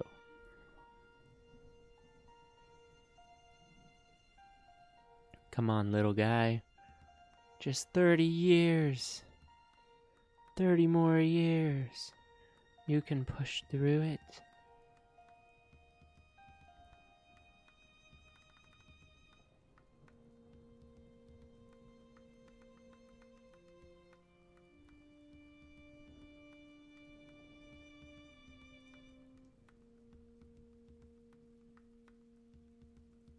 Till the big memory reload, and you shall be free of this lag. 5 years.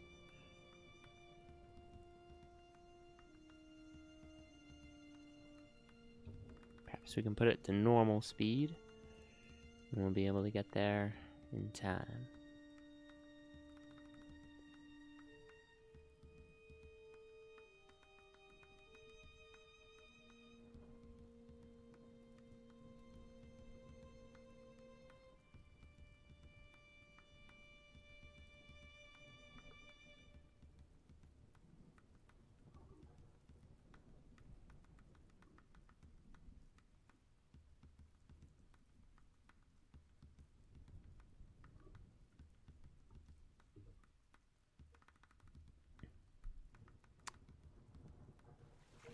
Ah, memory load. Here we come. Oh, hard-shelled eggs here as well. Wow. Let's get that big memory reload in. We'll re-fiddle with a couple of settings, and we'll try to get our best look at life here on Hebe. One last time.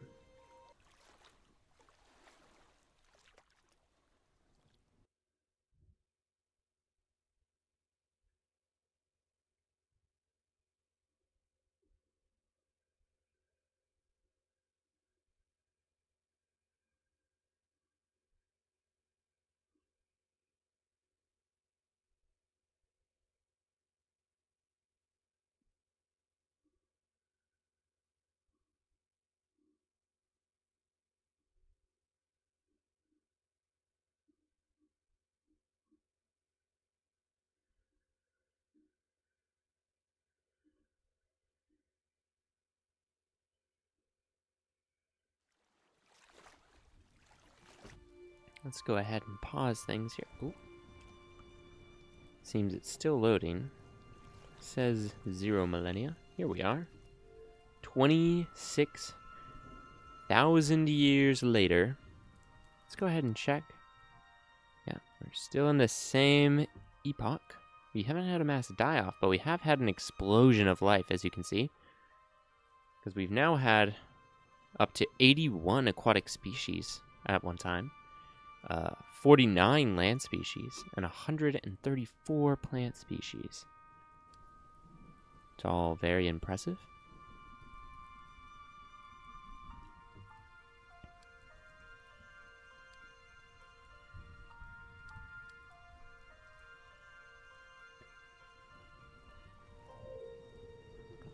And hopefully, we can take one last pretty glimpse at our animals. Ah. Yes, the frames are much better. Now, on our northeastern continent, in the westernmost plains, we have our large-jawed insect types. Ah, and we may even have the colonization by the coconuts. Let's double check where they are from. The Uaria. With family ties to the Wumri. Ah, they were only visually like this. The Wumri were actually native to this continent. It's merely a visual oversight. But our animals here seem to enjoy just eating the mushrooms and remaining territorial with their own species over the scraps. Our mushrooms have also adapted to specifically be eaten by these animals. It seems to be a primary mode that the mycelia now take. You can also see the barbed seeds have also made great success in that these species now also have grown furs, perhaps to adapt to the colder climates in the far northern regions, or perhaps even travel into the montane regions. The powerful mandibles seem to have been a success story across the continent, at least in its westernmost regions.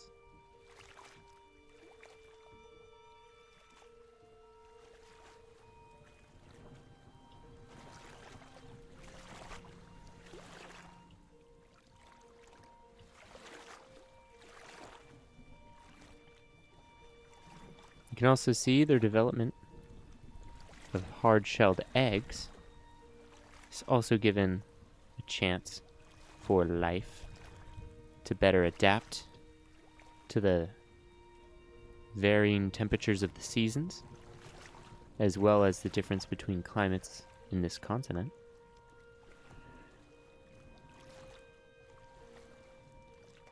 You can see, as hypothesized, the hairiest of the species have better adapted to the mountain regions, and thus the animals have better adapted, or thus the plants have better adapted to spread their seeds under such conditions, creating a symbiotic relationship.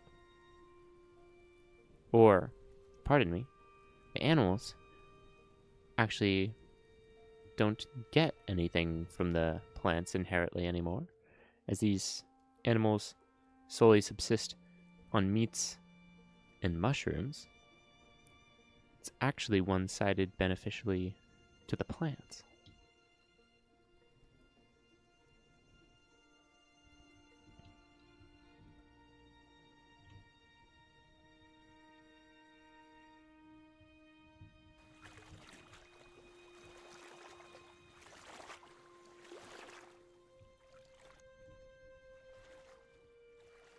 The success of these mandibles seems to have pushed off any competition, even in the remaining patches of where there were once other creatures.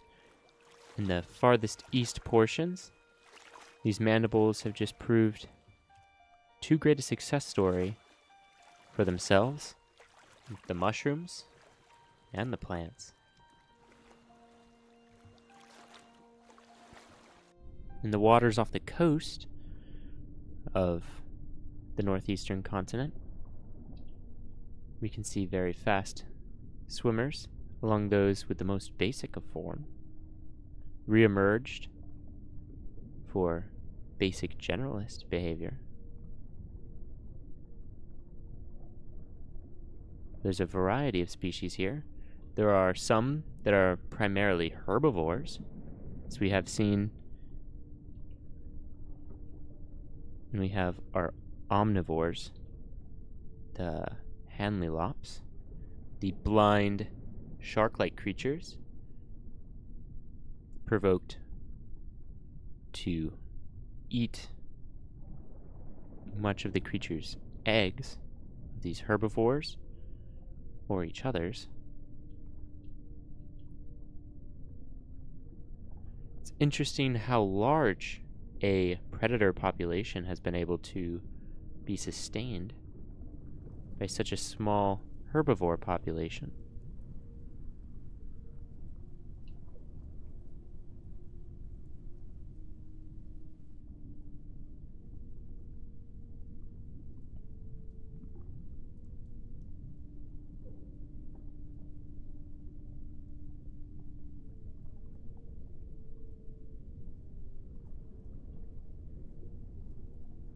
There's also species here that has developed whiskers along the back of its abdomen, likely for mating.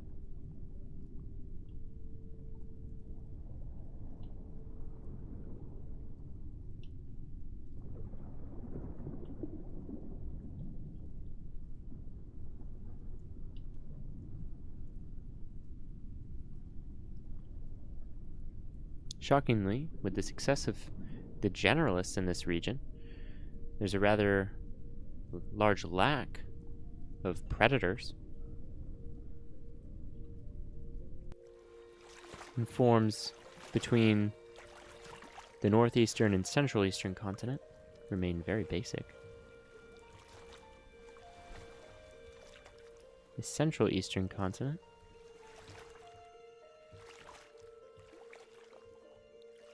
looking rather barren.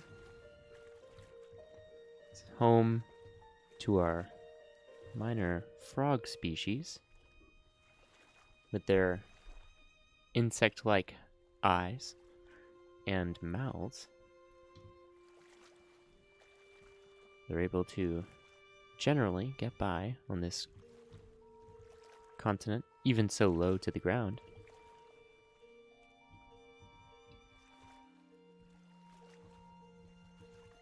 And some of our trees have reached ginormous proportions. Without being able to get any sunlight from their stems, they've opted for ginormous leaves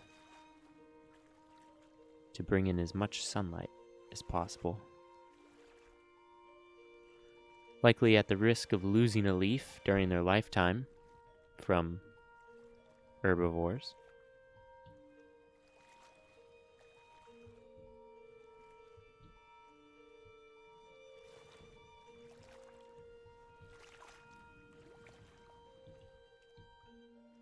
The low-lying grasslands is where we see more of the animals on this continent, as it seems it is more easily able to hide among the tall grass, as well as feed on it, compared to the high leaves of the canopy in the forest regions.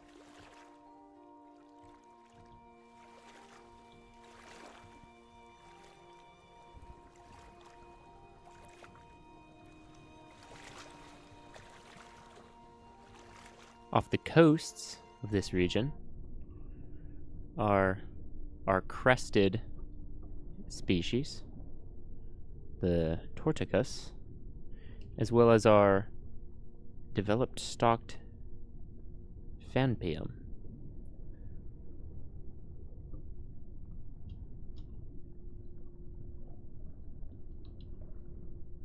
Not entirely sure if the crescent on the top of their head is for speed or attractiveness, but regardless, it creates a very distinctive silhouette.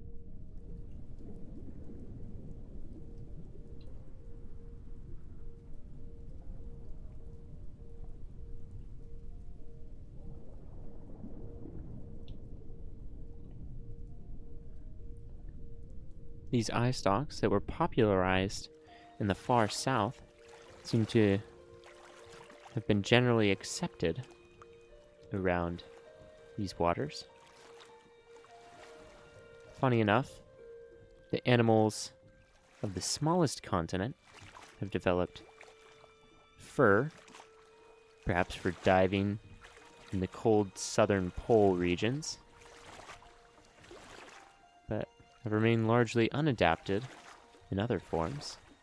And the plants here have remained relatively simplistic throughout the ages. Just on the far side of the island, we see some major speciation, with some being aggressive fish with powerful jaws and teeth, as well as attractive fins to push them through the water, eat eggs, as we just witnessed, and perhaps other animals. We also have more friendly green turtle-like creatures with large, powerful fins and eye stalks. Still a powerful jaw, but without the teeth for aggression.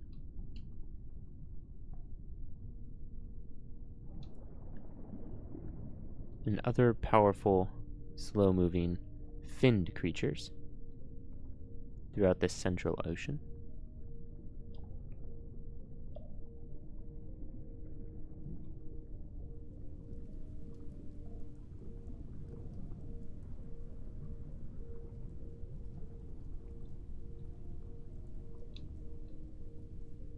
My.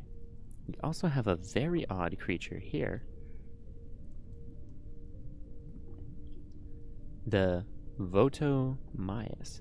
The Votomias has gone for a very interesting strategy of shrinking down their eyes to almost microscopic proportions, despite their being very advanced eyesight.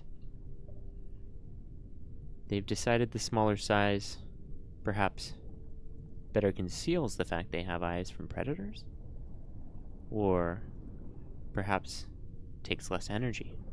But they've also developed a second set of limbs to swim powerfully through the ocean, and on the rear of their abdomen, they've developed ears.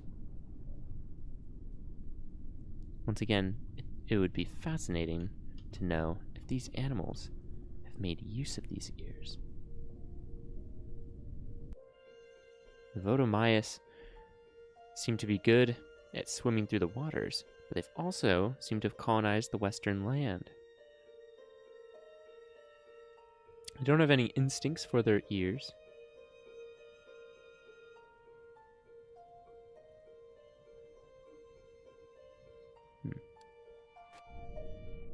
But still very interesting.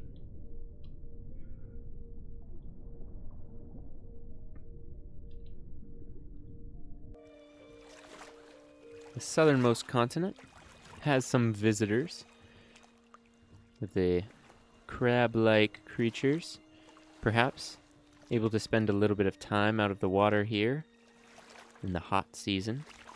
Now that the cold has returned, much of the plant life has retreated.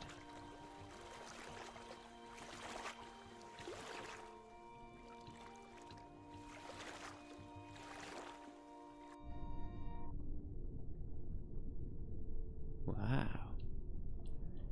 In our very far southern oceans, we have another form of eye stalk that has developed. Gives these animals incredible field of vision. And they also have ears on their rear abdomen. These animals, among the herbivores here, seem to support the southern Hanlilops? Yes, the southern Hanlilops population.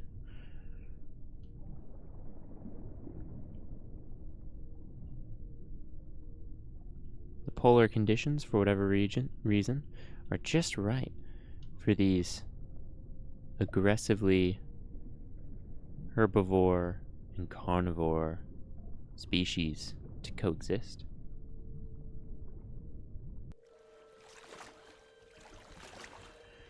But with having had looked at the eastern world, we'll go ahead and make our way over to the western continent. Passing through the ocean, it seems we have a species here who has developed a very long mouth.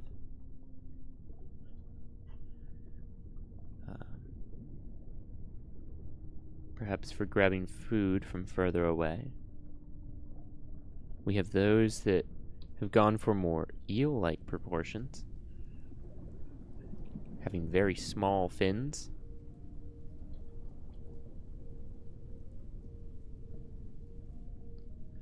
But the crab design remains as industrious as ever, easily applicable to anywhere in the world.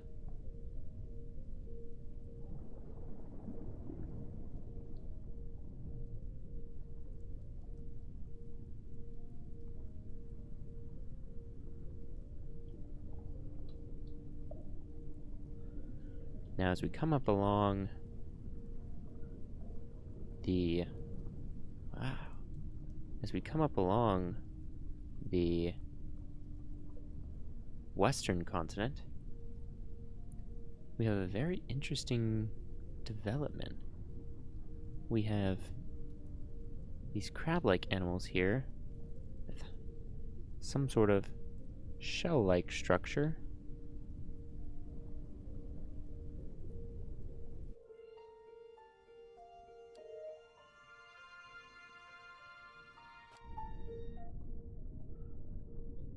I'm sorry, but I'm not letting that get away this time. What are we looking at with these shell-like structures?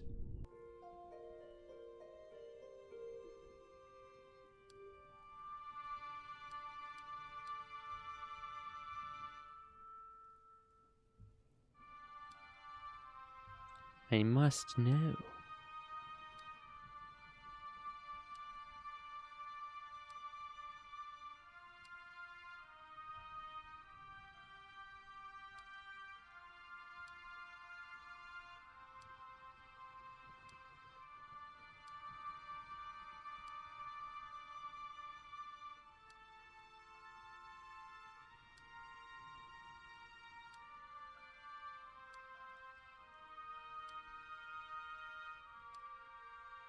Wow. It's not going to show me. Or I wasn't able to see it. Oh.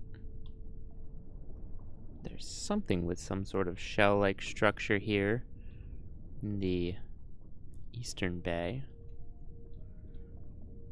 Seems to move with the creature's movement.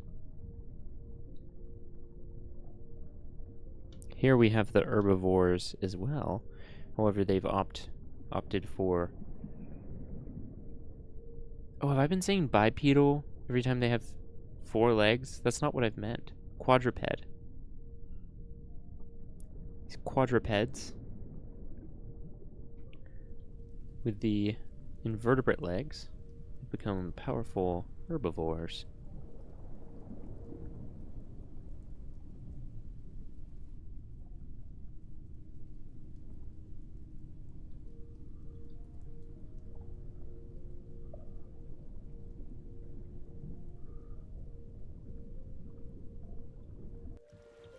Further still, now with those that breathe and take air from the northernmost part of the western continent,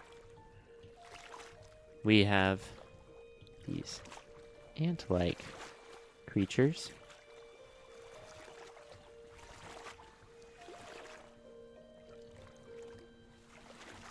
With eyes made for seeing many different points.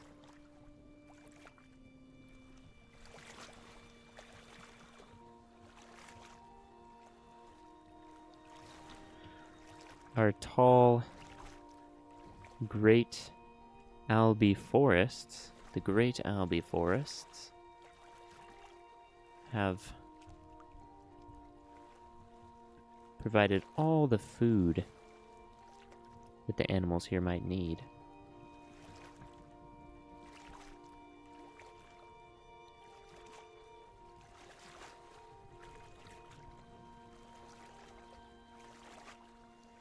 These powerful bipeds still have permeable eggshells.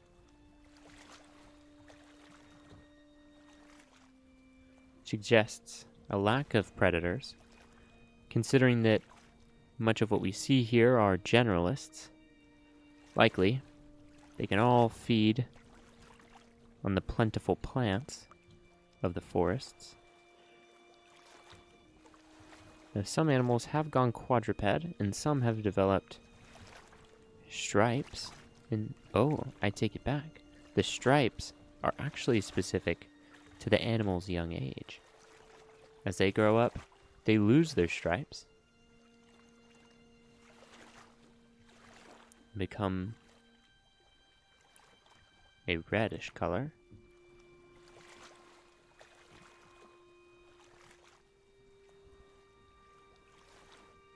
We still have some crab-like species.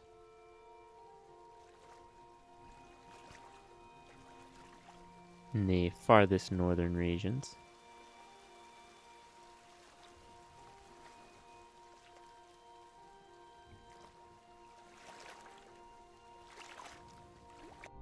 In the deep northern oceans, we have some species that have gone blind, but much that remains marine generalists.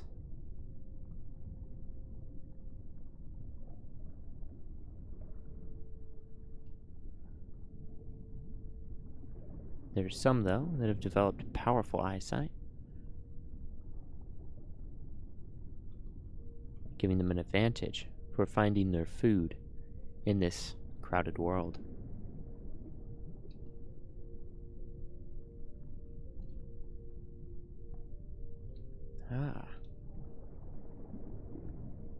There are also now those with powerful teeth.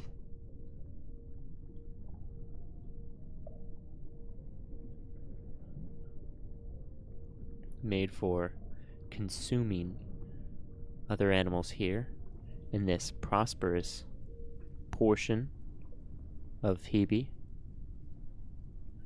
Among these many undefended herbivores, a powerful predator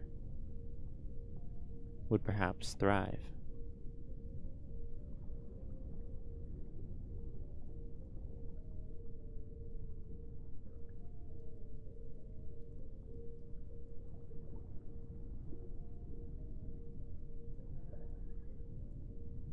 Much of the creatures in the westernmost part of the ocean seem to have returned to their reddish color.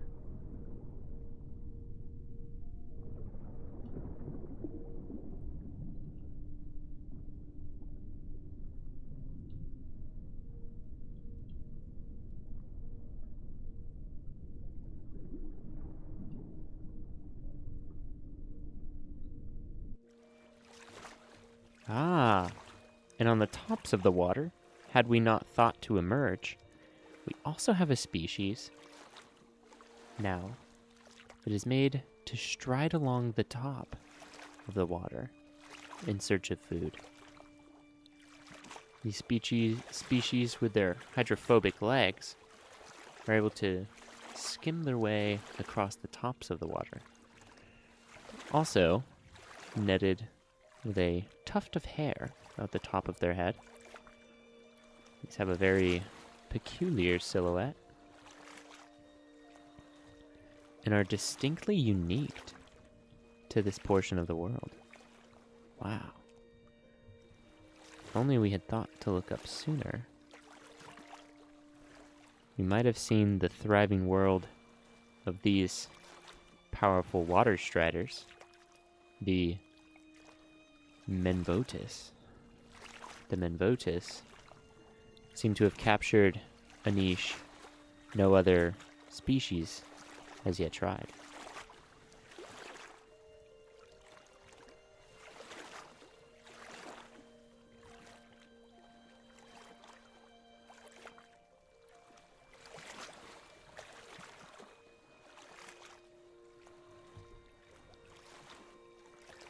But leaving the striders and returning to land, seems there's another patch of taller plants, not just in the plains region, in the northern part of the country, or continent, where quadrupeds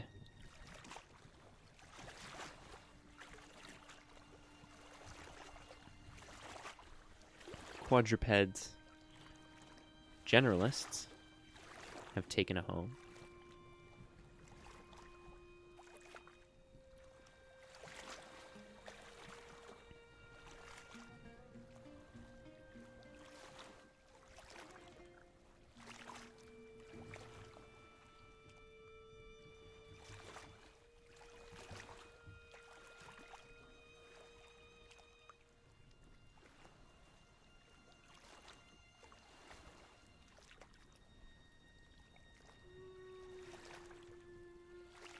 here in the Great Plains.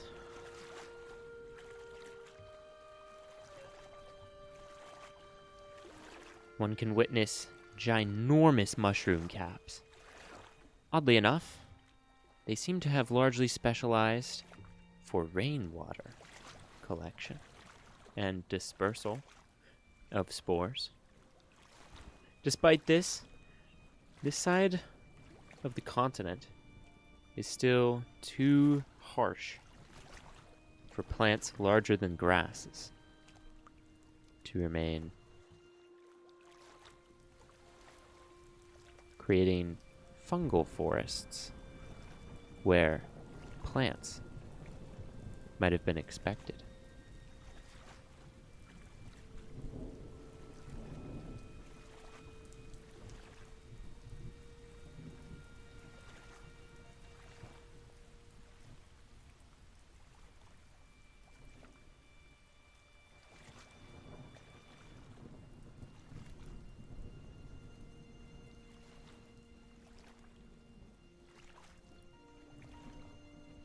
There still remains the Great Western Desert, an area completely barren of life.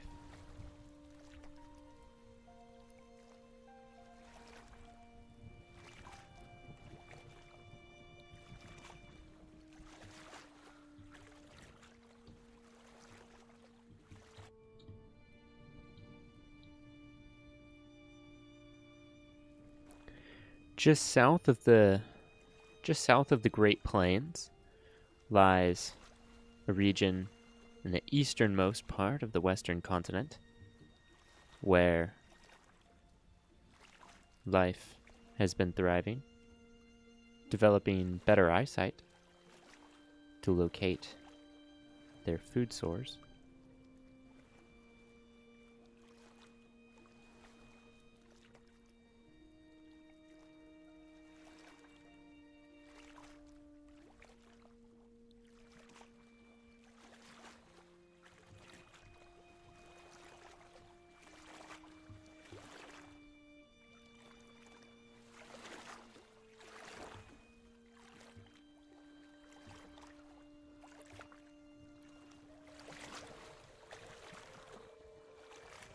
As we move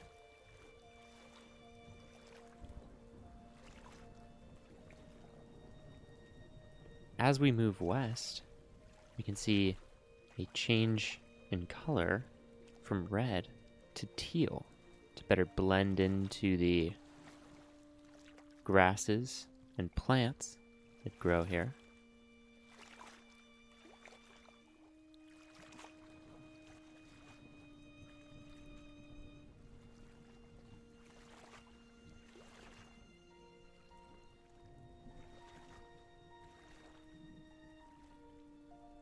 The forests have remained largely stagnant for thousands of years, despite the new predation.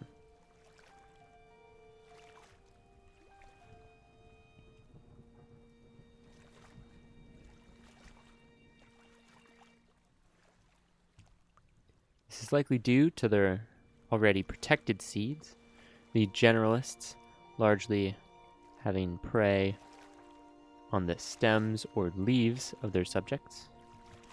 Plants remain largely unconcerned in the forests, even as some of these animals develop more powerful and distinctive legs, giving them an ant-like appearance. These ants, known as the avalips,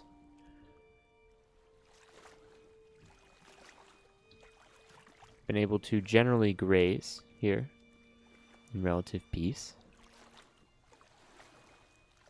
And the plants let them, for their hard seeds are not concerned by the predation of their leaves or even themselves.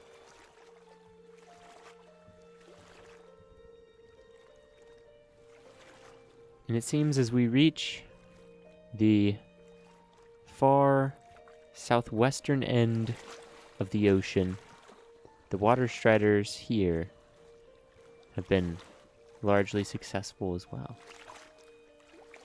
able to traverse the landscape with few or many fins, or many legs.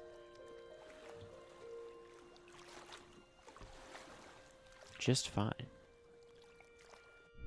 Spiting the onslaught of life below.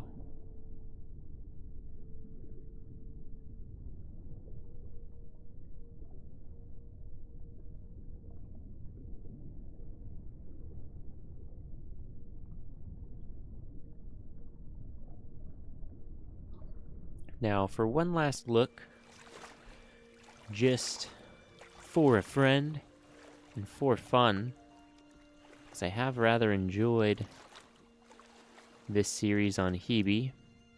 I'm sad to see it go, because it is rather running smoothly right now. The alum, is this truly the species I'm looking for?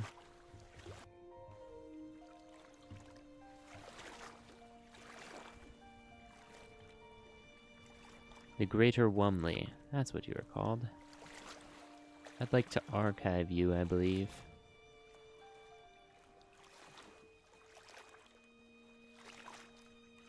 Oh, the Greater Wumley actually looks like this. You're not actually the thingy. You're your own... I wonder where our yellow...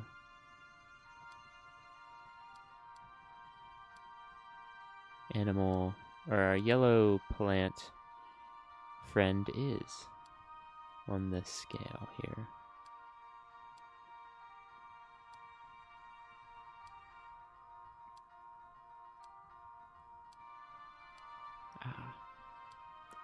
It's actually the Wilron. 63 alive.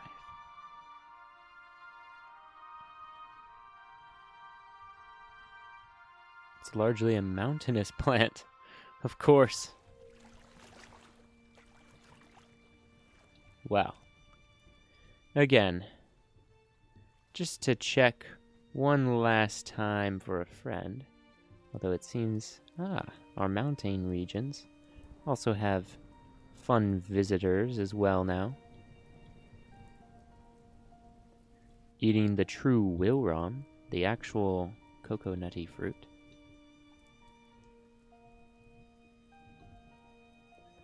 I'm gonna go ahead and check on the mountains one last time in the east. Oh my. Is that an egg on the top of the water? No. Just a visual.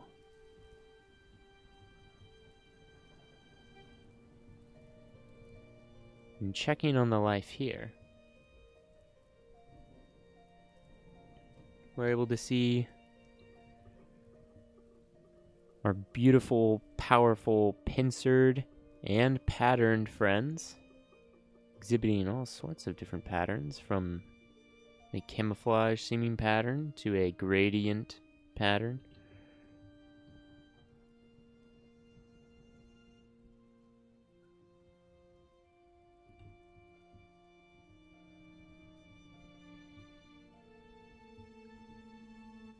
And if I'm not mistaken, I'll go ahead and zoom out here, but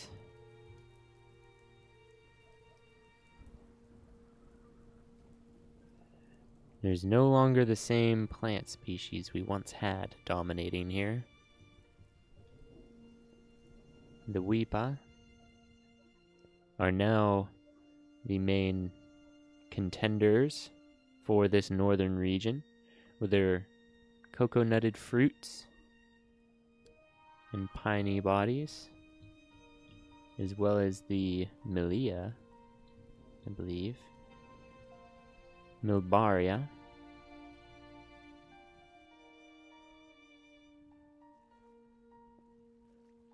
appearing as advertised, with the Wilpie actually being a descendant of theirs, as well as the shrubs with the hooked seeds to travel in the furs of the animals eating the mushrooms.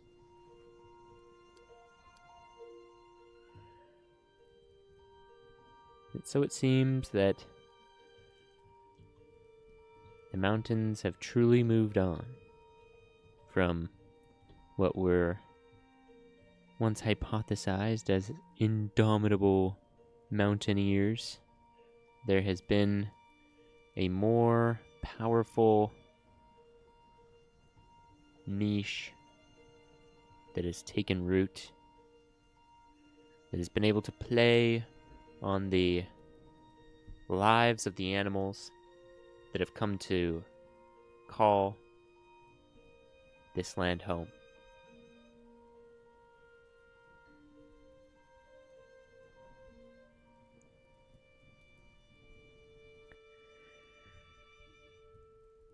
Now, I'd like to thank anybody and everybody who's made it this far for watching. I really appreciate that. I hope you enjoy the sapling as much as I do.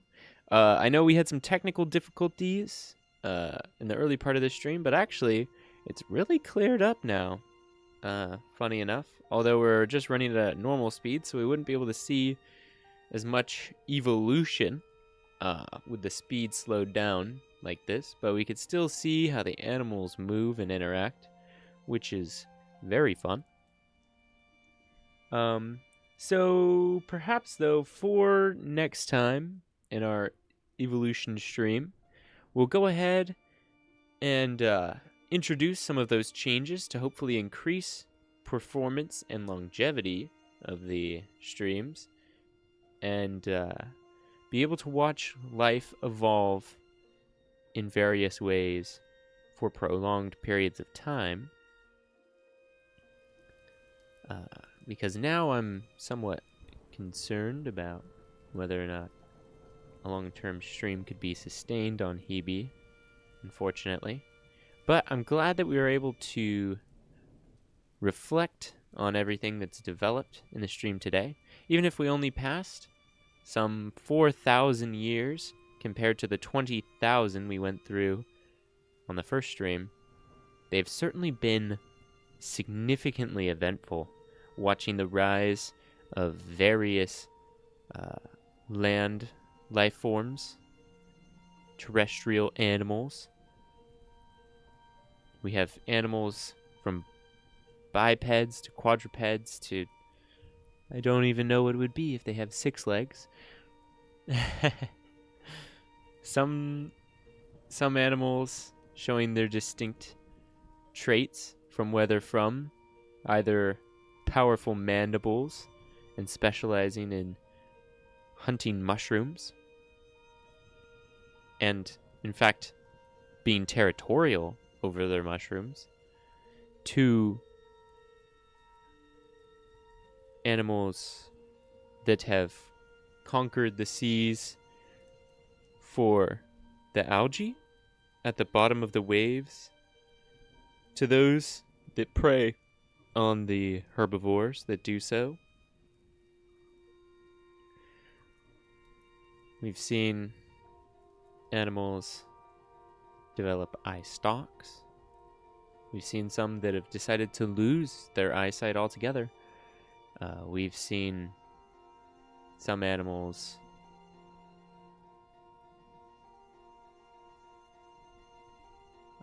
excuse me.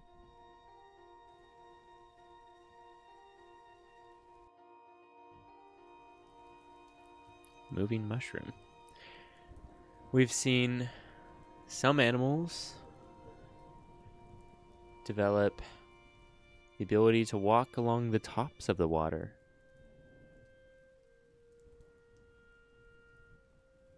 So, I'm very glad for what this evolution stream has been able to turn out to become.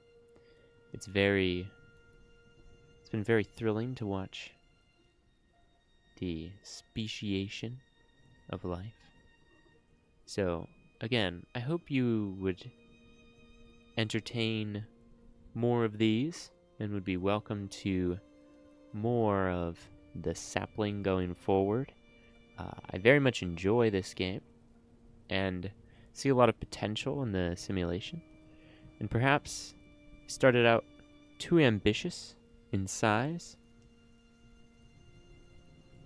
but maybe in the future here we'll have more to show for.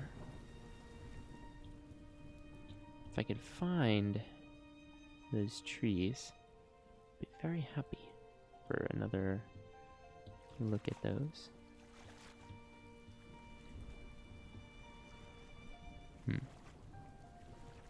Well,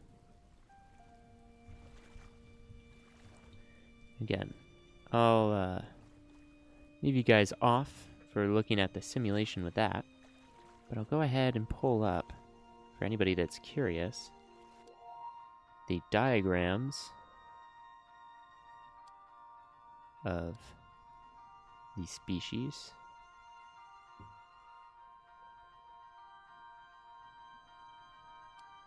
From their root onward.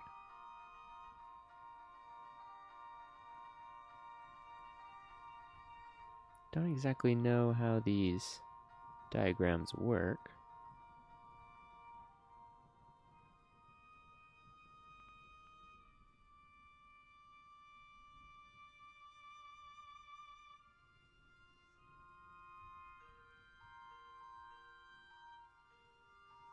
Okay, that should hopefully capture everything.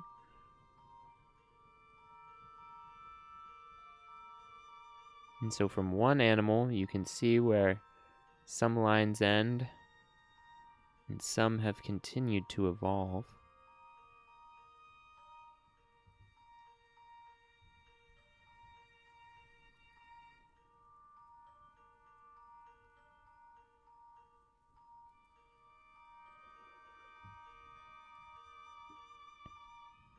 Our frogs are over here. Further from them are the shark-like creatures, blind and not blind. Pretty closely related are actually the dolphins. Funny enough that they have become dependent on the dolphins for their food. Some with the undulating fins, more basic shape. The crabs, the crescented creatures. Those that, may be developing a horn. Did not witness them on the map.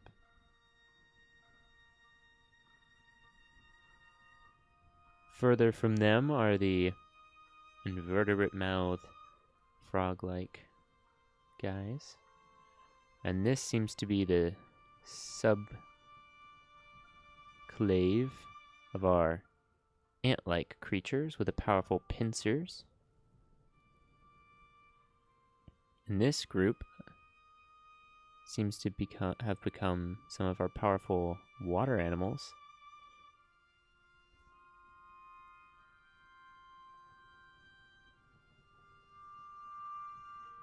This group is a group of largely crab-like creatures, somewhat mediocre in appearance and ability. Seem to have developed double crescents on the back, perhaps for losing heat.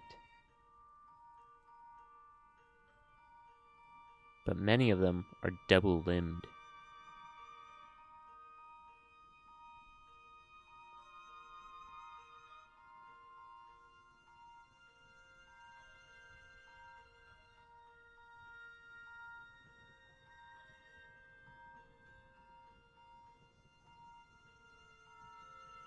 And these animals are the ones that developed powerful eyes. This is the group that invested heavily in sight to acquire their food.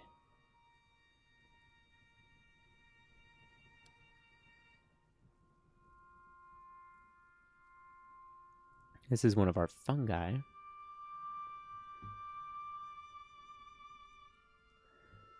It developed a large chain. Don't know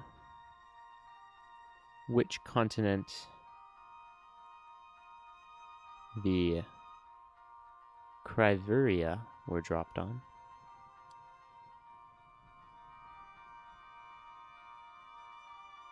Ah. This is our Rarlitus, our animal species that could not sustain themselves. Oh. I take it back. Many of our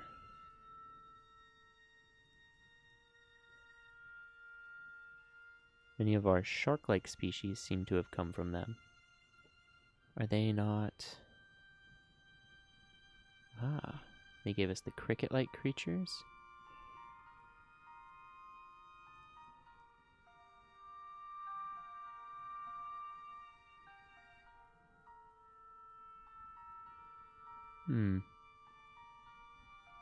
Interesting. Oh, it's just going between the two. Oh, no. Here's our plants. Adatus.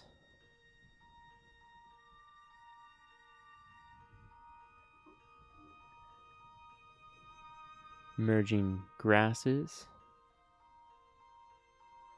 are northwestern trees.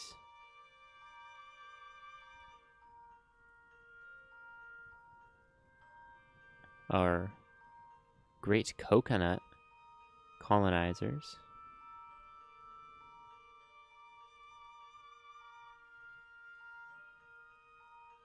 Powerful generalists of the Western continent.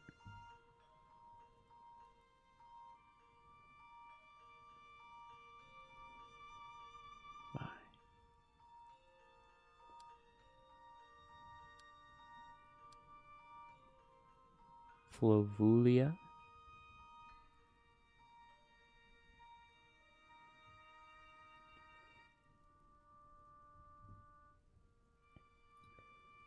Giving us lots of mushrooms.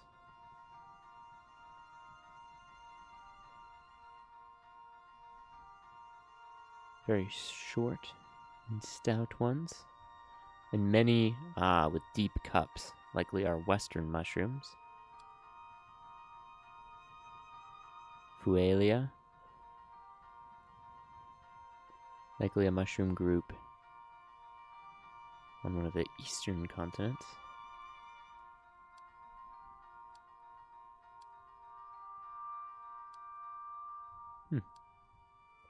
Perhaps we've looked through them all.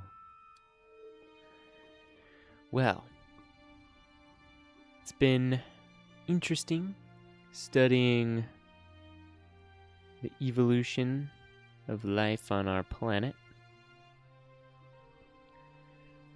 With Hebe's peak of 136 plant species, almost 100 with 92 aquatic animals and 49 land animals, with the most popular being aquatic animals, most prevalent of the age, and the Ugaria being unable to be dethroned as the plant of the age.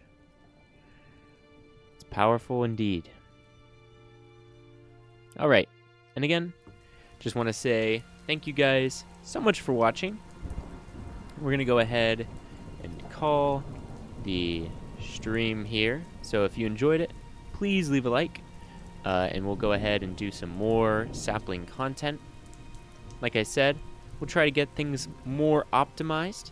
It might mean a reduction in the number of species we'll be seeing, but hopefully we'll see some more competition maybe, as species will have a greater pressure to perform in a smaller environment to the best of their ability.